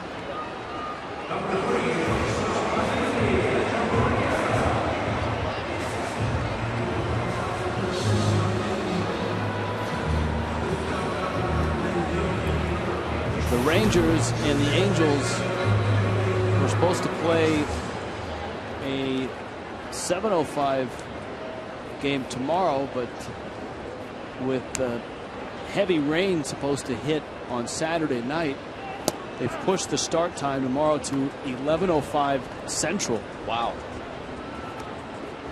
That's a quick turnaround from a night game tonight. Showers and thunderstorms expected to move into the area early Saturday afternoon and grow more severe throughout the rest of the day, improving late Sunday morning or early Sunday afternoon.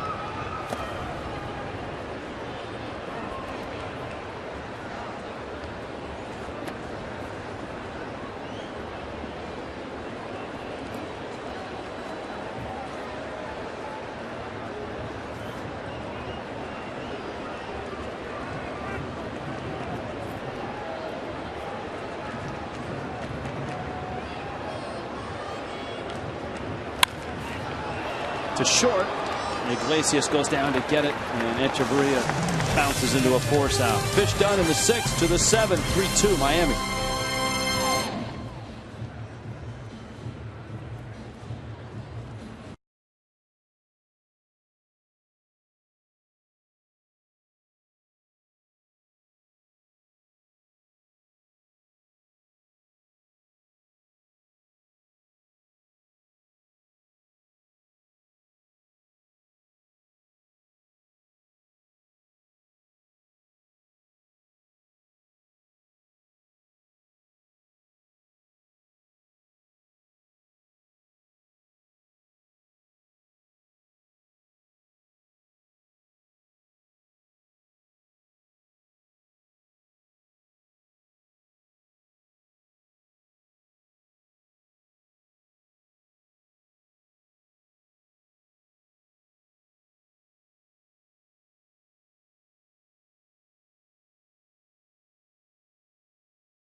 Healthcare of Florida.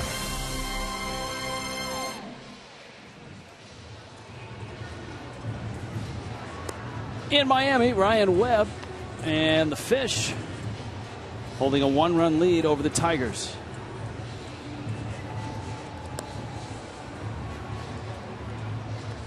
And for the Marlins, opening up this final weekend of play against the American League Central champs, the Tigers come in headed to the postseason.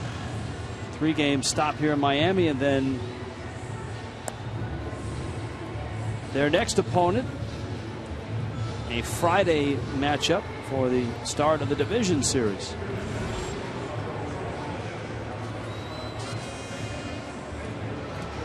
Brian Pena is going to pinch hit here. You know, this in this year, Rich, of first time having an interleague game, interleague series. all the time. This is the last interleague series of the year. And I know Jim Leyland wasn't all that pleased with having to bring a playoff-bound team in here. But somebody has to play an interleague series, and there's no way that the schedule makers who make the schedule somewhat, June, July of the year previous. The Marlins schedule for next year is out. There's no way they can figure out who the 2014 postseason teams are going to be and say, all right, I think that team's going to win, that team's going to win, that team's going to win. So let's not have them play that last series. And Detroit, by the way, has the best record against the National League this year, 12-5. A one-hopper. Solano fires to first in time to get Pena.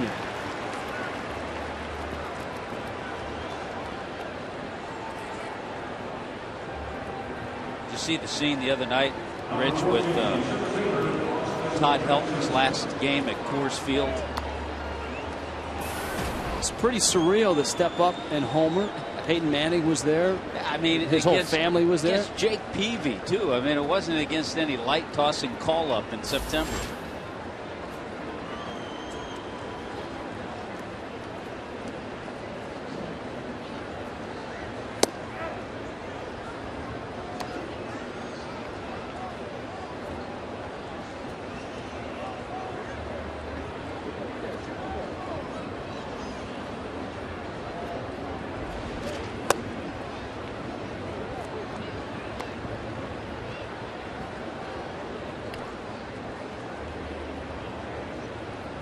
Mike Dunn in Miami's bullpen. Austin Jackson up there right now.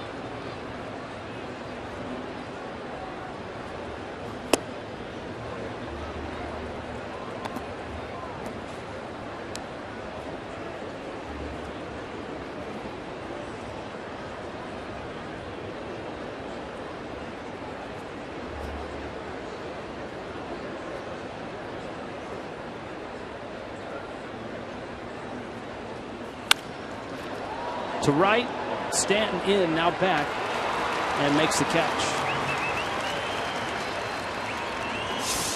Save the date for the 2014 Miami Marlins Winter Warm-Up presented by Metro PCS at Marlins Park on Saturday the 15th. Purchase single-game tickets for the 2014 season. Select your seat for season tickets and mini plans. Get autographs from Marlin players. Enjoy games and activities for the entire family. Marlins.com, place to go for more information.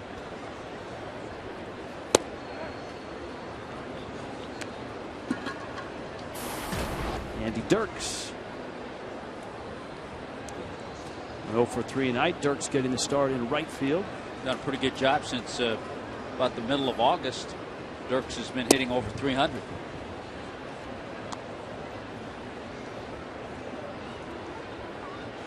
Tomorrow night, familiar face, familiar name, Anibal Sanchez. Coming off a real nice run last year and a terrific season this year. Signed through 2017.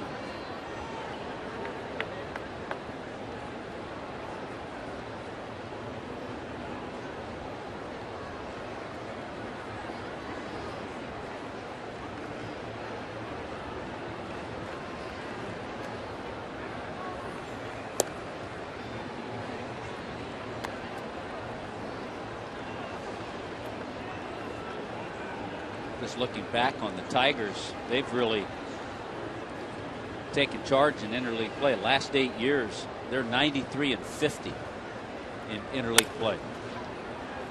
Grounded to short, Echeverria on to first in time.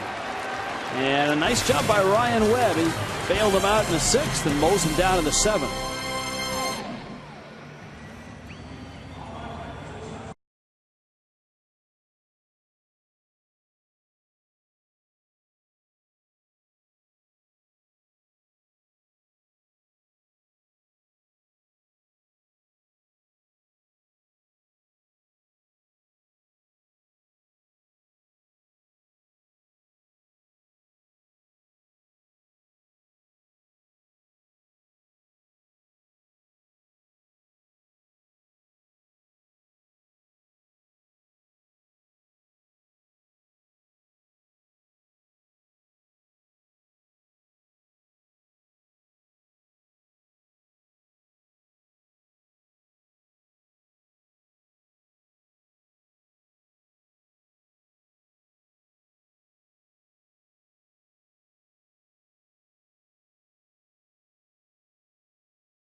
with their toys and their Isn't it amazing? lightsabers. People will bring things like lightsabers and Stuff toys like that. and stuff to.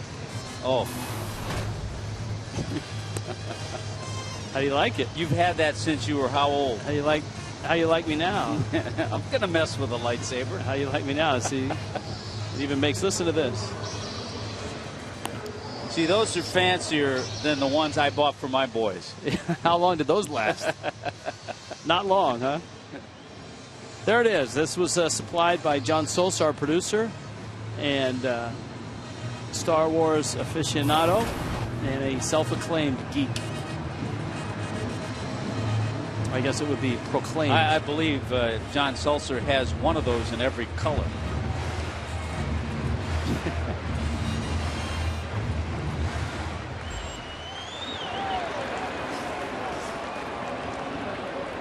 Evan Reed into the ball game for the Tigers.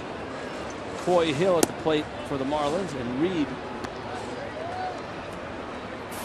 misses with ball one. Reed becomes pitcher number 4 for Jim Leland. Jose Alvarez started. Rick Porcello actually came out of the pen as the Tigers try to prep him for his role as reliever in the postseason.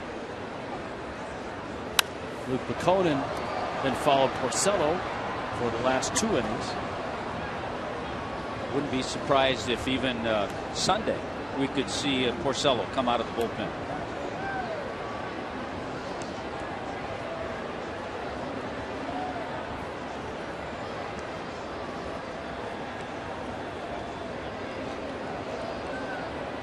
A few years ago, Evan Reed in the Marlins organization in Jacksonville, 2010.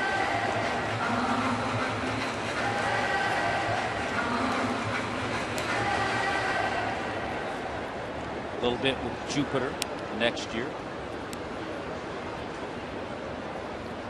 Split his year last year between Jacksonville and New Orleans.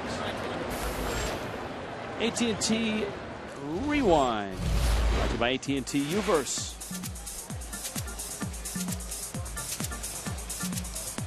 Little rewind to 1997. And of course, Jim Leland, the skipper. Edgar Renteria scoring Craig Counsell. And for Leland, a guy that had come so close in Pittsburgh to getting to a World Series. Remember, the Pirates were bounced in 90, 91, and 92 in the National League Championship Series, coming so close. The 92 team had, what, a 9th inning lead.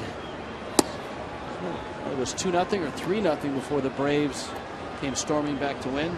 The Twitter poll: will the 2013 Tigers break this Tigers world title drought? Not Detroit's, but the Tigers.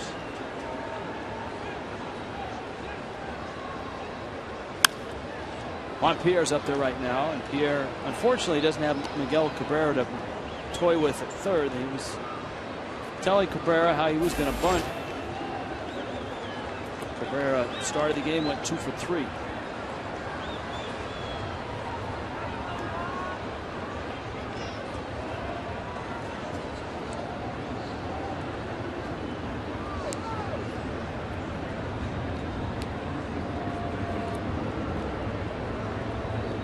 One of those series, Rich, if it looks like the Tigers will match up against Oakland. Nationally, that won't be an attractive series. That'll be a good series, especially the way Oakland's been playing. It was a great series last year. Yeah. In the division series. It went 5 games.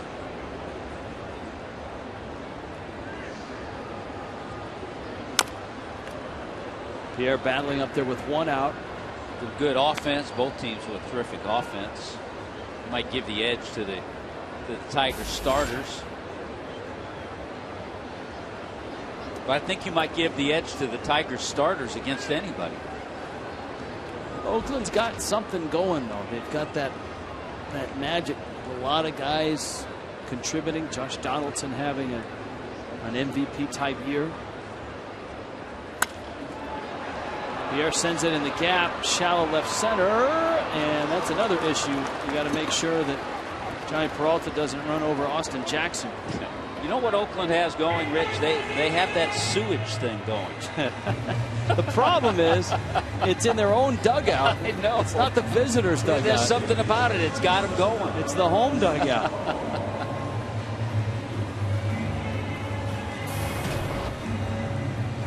Yeah, that much like the Marlins' old home, that's a place that, although it has had some really magical moments, its time has come and gone. Solano.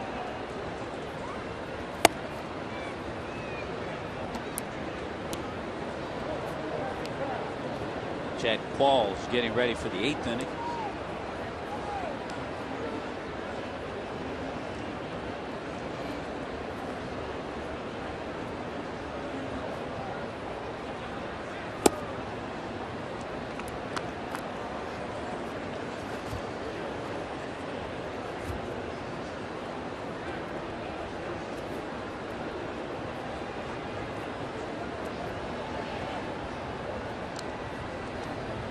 It was a 2-0 lead the Pirates had against the Braves in the 9th inning in Game 7 in '92.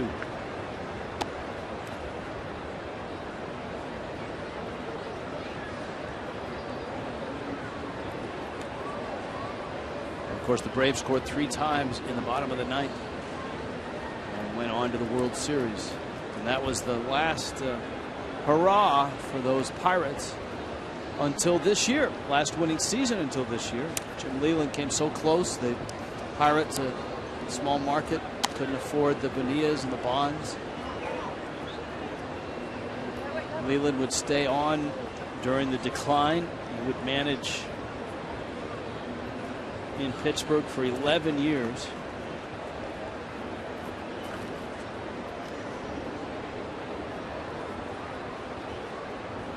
That one season with the Rockies, and then the Marlins, as you pointed out, the high and the low. 97 the high, 98 the low. I think people forget too that one season he had in Denver. That was an awful season for Leland as well. Then he took some time. Well, he certainly had a profound effect on the manager across the diamond, Mike Redmond. 3-2 pitch, Solano in the hole. Iglesias, quick release. And the catch and tag. Tuiasa Sopo applies the tag. There's a little of that defense we've heard about with Iglesias.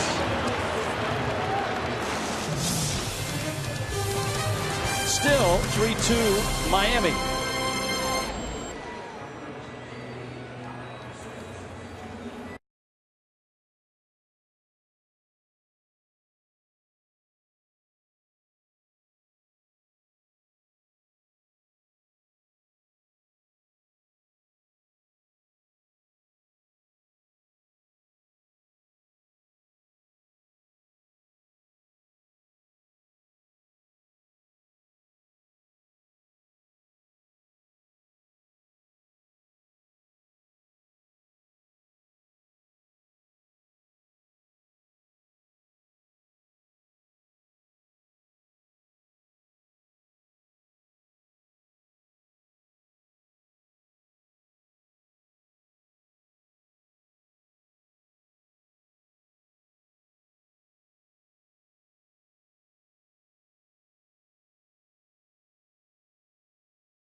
Hey, let's go to the 3rd inning and see what happened.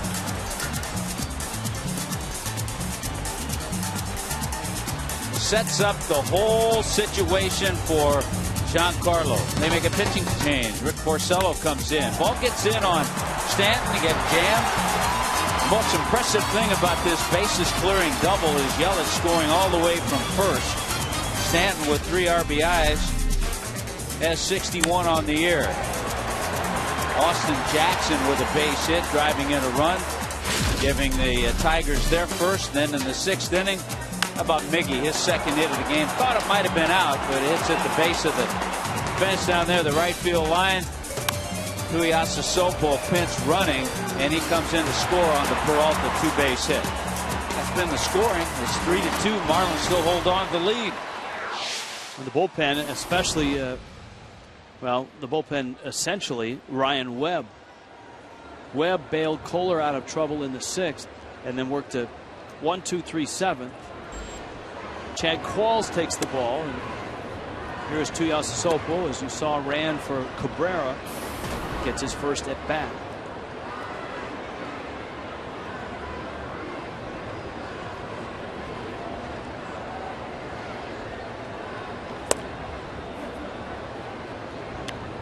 He's a guy that's played a lot of games in the minor leagues. Talked about Ed Lucas for a good part of this year and all the time Ed spent in the minor leagues. Tuiasa Sopo, close to 900 career games in the minors.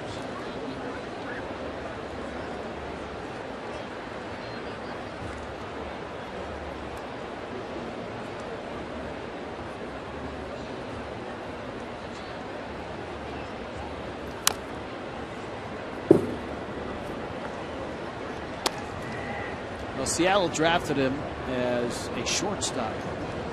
There's Jose Veras. Another little Marlins connection. Talking about many of the Tigers who've worn the Marlins uniform, Jose Veras.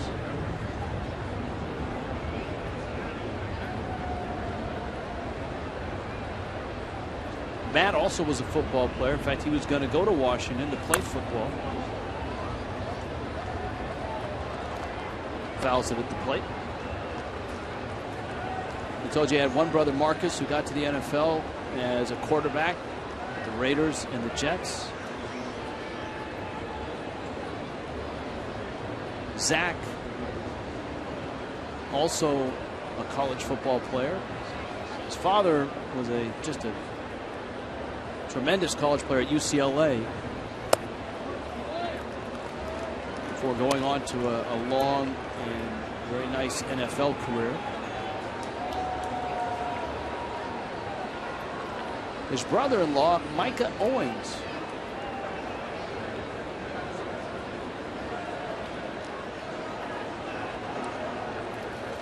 Who knew? Who knew? That's what happens when you get a long at bat. You get deeper and deeper. Plenty of time for research. You get deeper and deeper into the bio.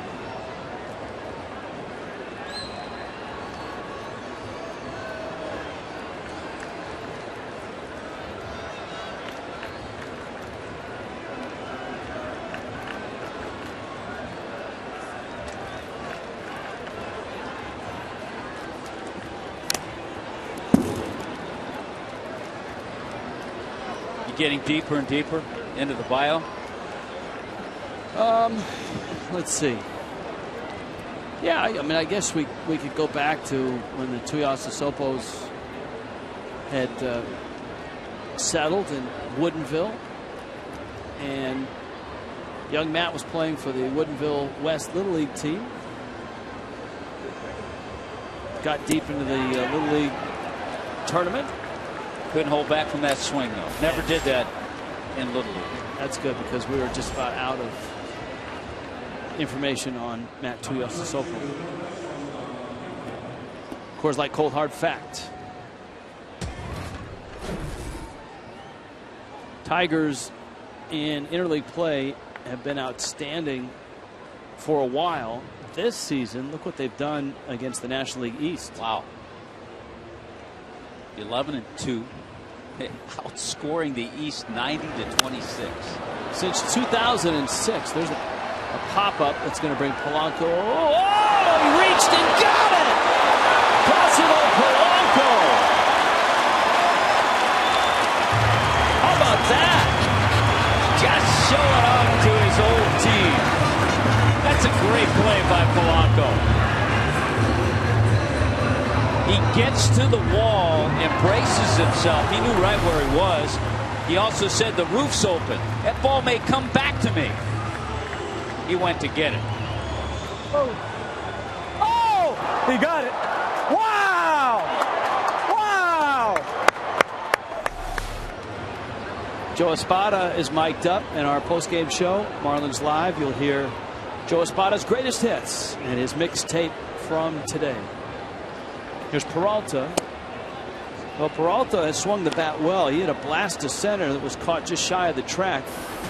That was back in the second, and then doubled back in the sixth.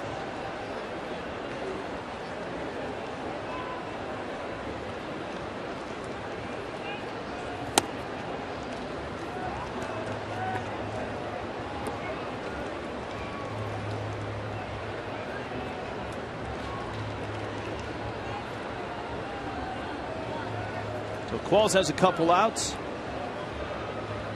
Here's 2-0 to Peralta. On a hop, Polanco knocks it down. Tiger fans saw a lot of that. Placido Polanco, a terrific catch and a nice play to finish the eighth.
Craig Minervini had a chance to catch up with the head coach at Archbishop McCarthy.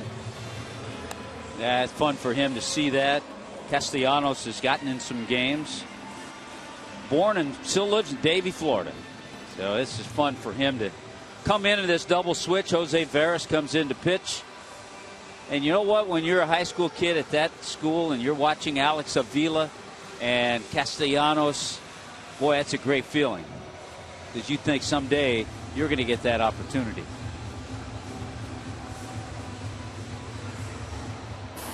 Jose Veras, former Marlin. He's got Placido Polanco, Christian Yelich, and Giancarlo Stanton. Actually began the season, Veras did. Appeared in 42 games with the Astros.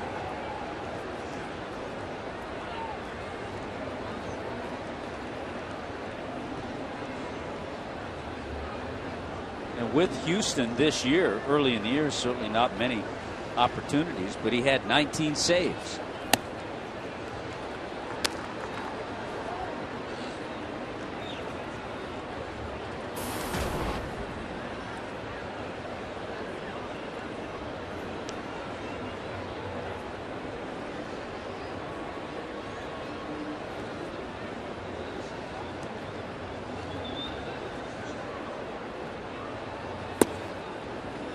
Veras misses up.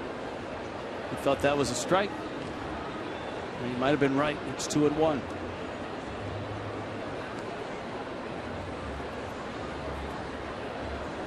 So a 3-2 lead for Mike Redmond and the Fish.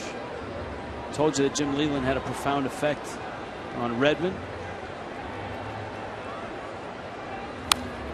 Redmond getting to the big leagues in '98. Other guys that have come off of Leyland's managerial tree, so to speak. It'll be interesting to talk to Red after this series to find out any discussion and conversations he's had with Jim Leyland, who certainly can talk to him about the ups and downs.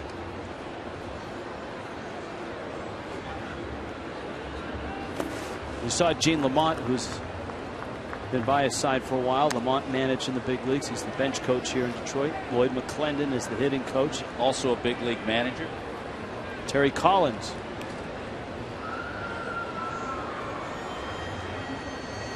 Guy that got his start working for Jim Leyland.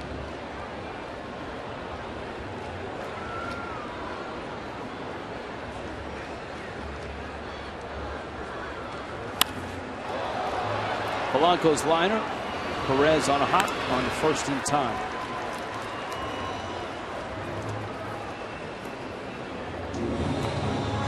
So with one out, Yelich comes up. If you want to order food directly from your smartphone or upgrade your seats for the ball game instantly from the palm of your hand, just download the MLB.com at the ballpark mobile app for these features and more, and you can check in through the app to earn free tickets. Download the free MLB.com at the ballpark app today. These kinds of games, certainly no stranger to the Marlins. The Marlins are on a stretch of 15 straight games where they've scored 4 runs or less. A lot of one-run games, a lot of close games.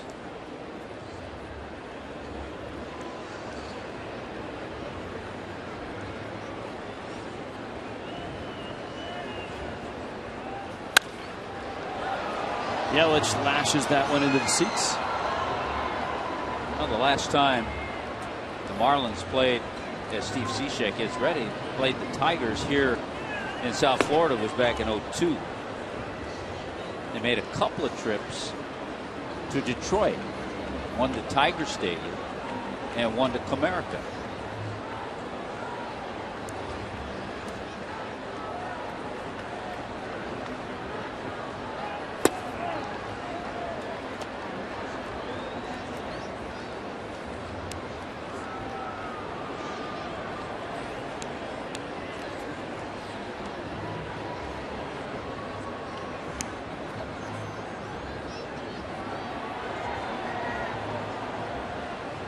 One-two.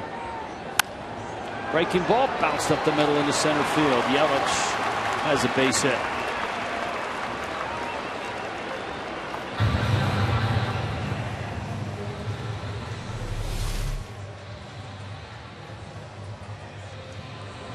Sometimes you catch a break. Every once in a while you'll hit a ball like that and he'll hit just the side of the mound and kick over to one of the middle infielders.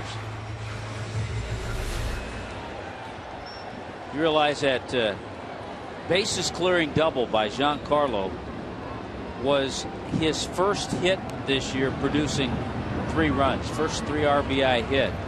He has not had a 3-run homer this year. Stanton takes a breaking ball.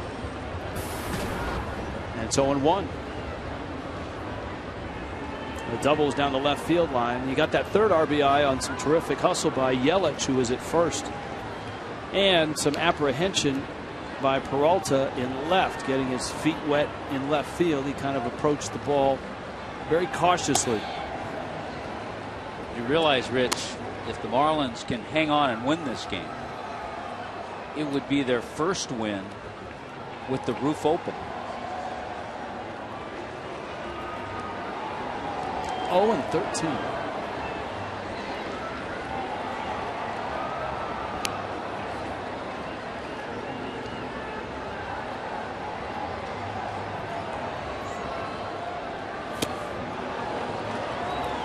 One and two. Things growing late for the Rays in the 9th in Toronto. Down to their last 2 outs and down 6-2 to the Blue Jays. The Indians just keep steaming along, 7-1 over Minnesota, top 5. If those scores hold, Cleveland and the Rays will wake up tomorrow tied. Texas has a 3-1 lead over the Angels, and that's in the 5th. Well, I tell you, with the struggles of the Indians closer, Chris Perez, they're just trying to keep a lead big enough where Terry Francona does not have to make that decision who to come into the game in a closing situation. 1-2. Stanton pulls it foul.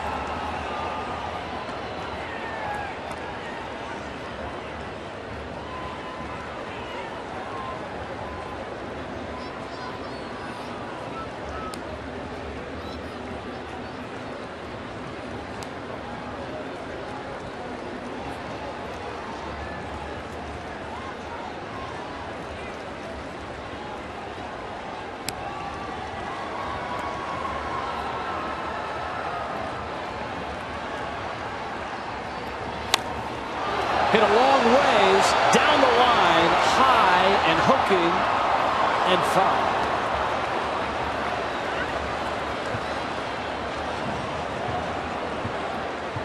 Well, you knew it had home run distance.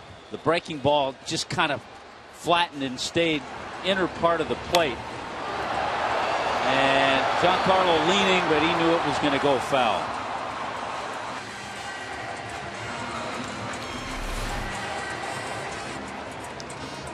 Well, the back of the bullpen for the Tigers is very good, and it's been good for a while. Joaquin Benoit has got an ERA of 1.59, 7th among American League relievers.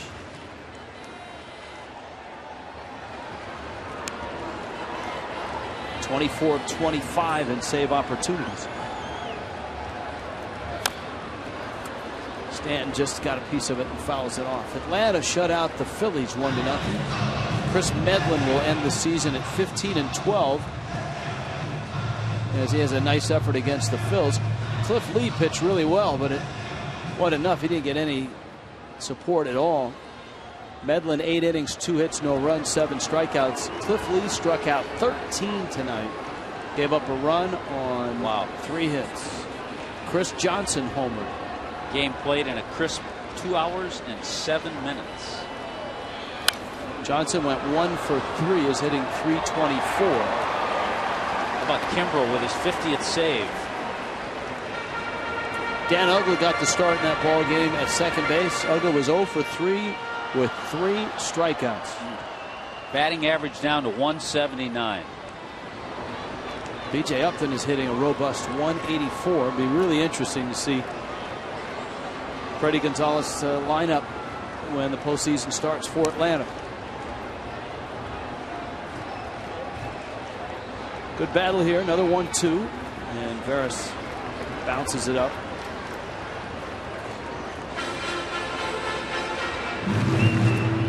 In, and away.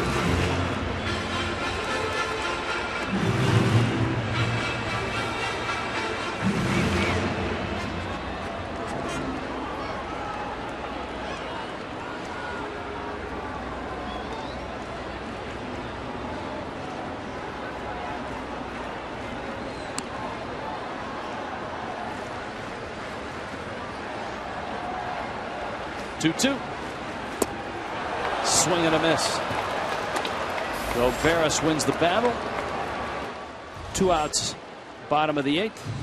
Let's check in with Craig Minervini. Craig? Rich, there's a story out of Havana today that is quite startling. Associated Press, the headline is that Cuba will let athletes sign with foreign teams. Now, this is according to a communist newspaper as well, and the Associated Press, that as long as players would fulfill commitments in the, quote, off-season, November to April, play in international tournaments, play in Cuba's league, which might be difficult to do both if you're a major league player, as the runner goes there, and is safe, The story is that they will allow athletes to sign with other sports leagues in other cities, and this is a real big story, breaking their long-standing policy. Major League Baseball says the impact of this will be determined, that they'll still have to look at this and abide by, of course, any U.S. government regulations. But this could make it a little bit easier, instead of having players defect, to actually maybe even get on a plane and work out a deal with a team potentially. Back to you. You know, it's interesting, having been around the Cuban national team for a while,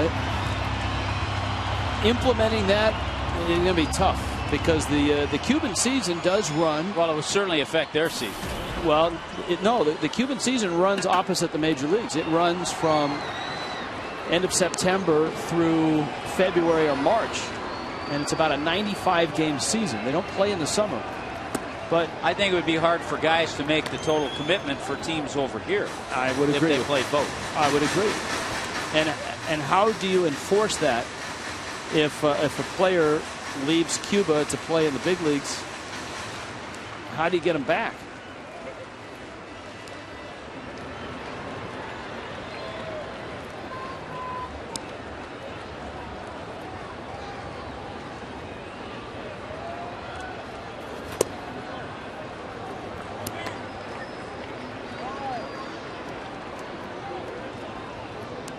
Been a battle out there for Jose Veras.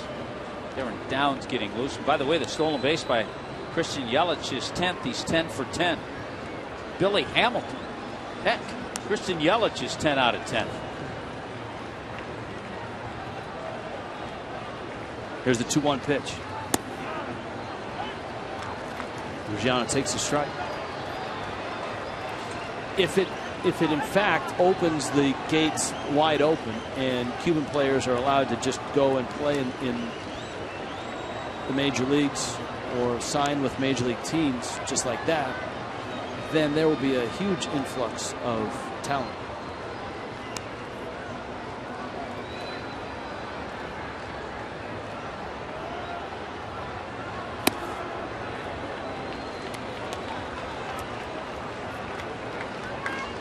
Count 3-2.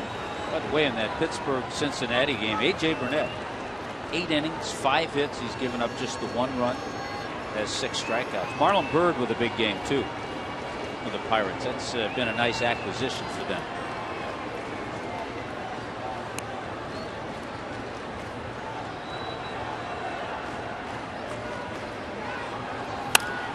Ruggiano backhanded there. Perez throw to first in time to get him.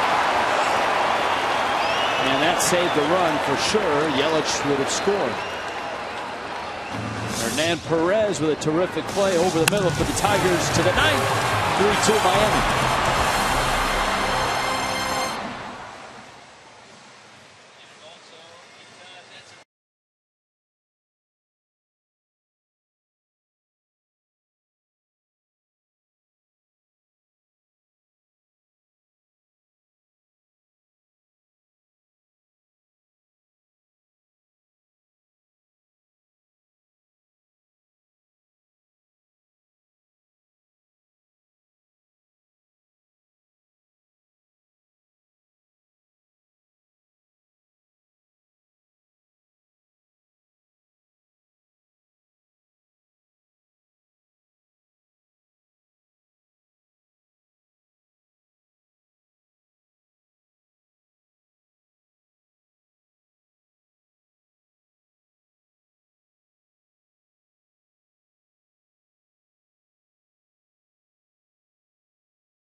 And if Steve Cishek can shut the door, Marlins Live, brought to you by Checkers, will come after 8.5 innings of play.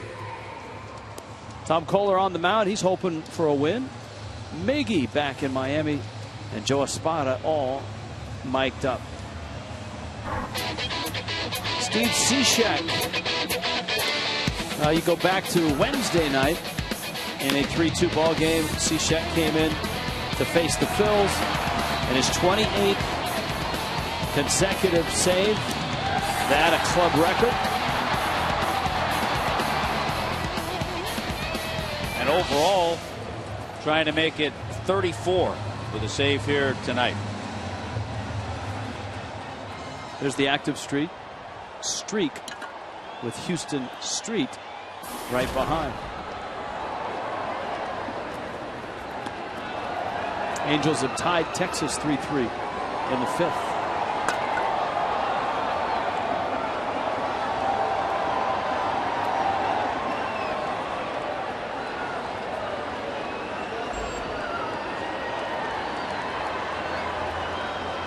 Avila lined out, walked, singled. Liner left field, falls, kicks off of Yelich, drops it, picks it up. But Avila, with a big turn at first, holds on. Yelich, at the very least, got a piece of it, then almost kicked it. The Tigers had the tying run on at first base. This is on the way down after it bounced off of him. Avila with his second hit tonight. He's 2 for 3.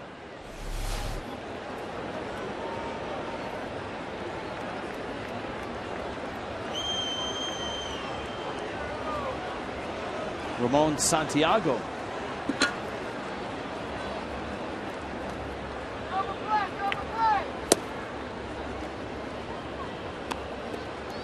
Santiago pinch hitting here in the 9th. Of the Dominican Republic. Switch hitter.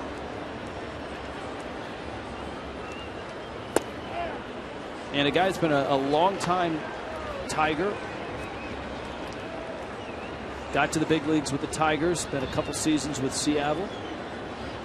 He's been in their organization 15 years.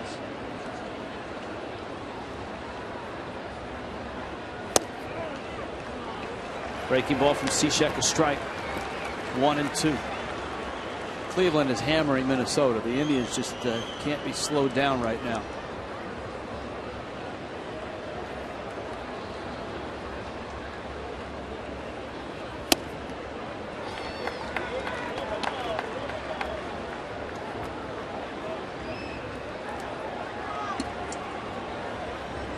Boston wiping out Baltimore 11-3. Pittsburgh is about to finish off Cincinnati 4-1, bottom 9 in Cincinnati. That's a swing, and so he got hit by the pitch, but he swung at it. Jim Leland comes out. A lot of good things happened with that because he was hit by the pitch, a dead ball. So Avila, the runner, can't advance. If it's a straight wild pitch. He definitely swung at it, and it definitely hit him. You swing at it, it hits you, it's a strike. Don't know if I've ever seen a guy swing at a pitch that badly. Check him. Then hit him. He goes back to first. But the runner has to go back to first because hit batter's a dead ball. So that's, I mean, you talk about everything going right. You get the strikeout. Iglesias is up.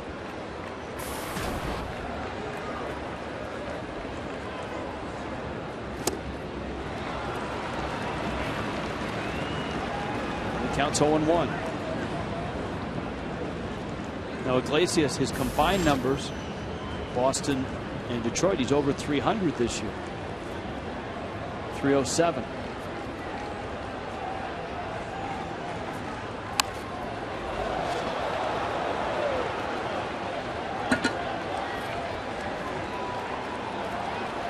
Kind of a young Marco Scutaro.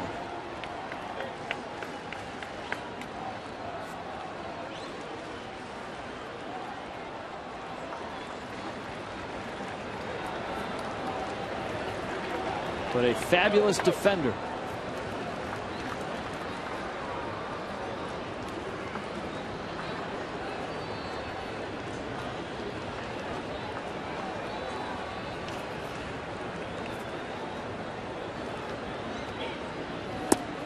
Cishek misses away. Counts 1-2.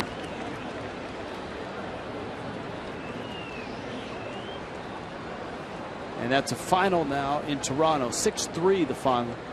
Blue Jays beat the Rays. Rays are at 90 and 70. The Indians are only in the middle of that game, up 9-1.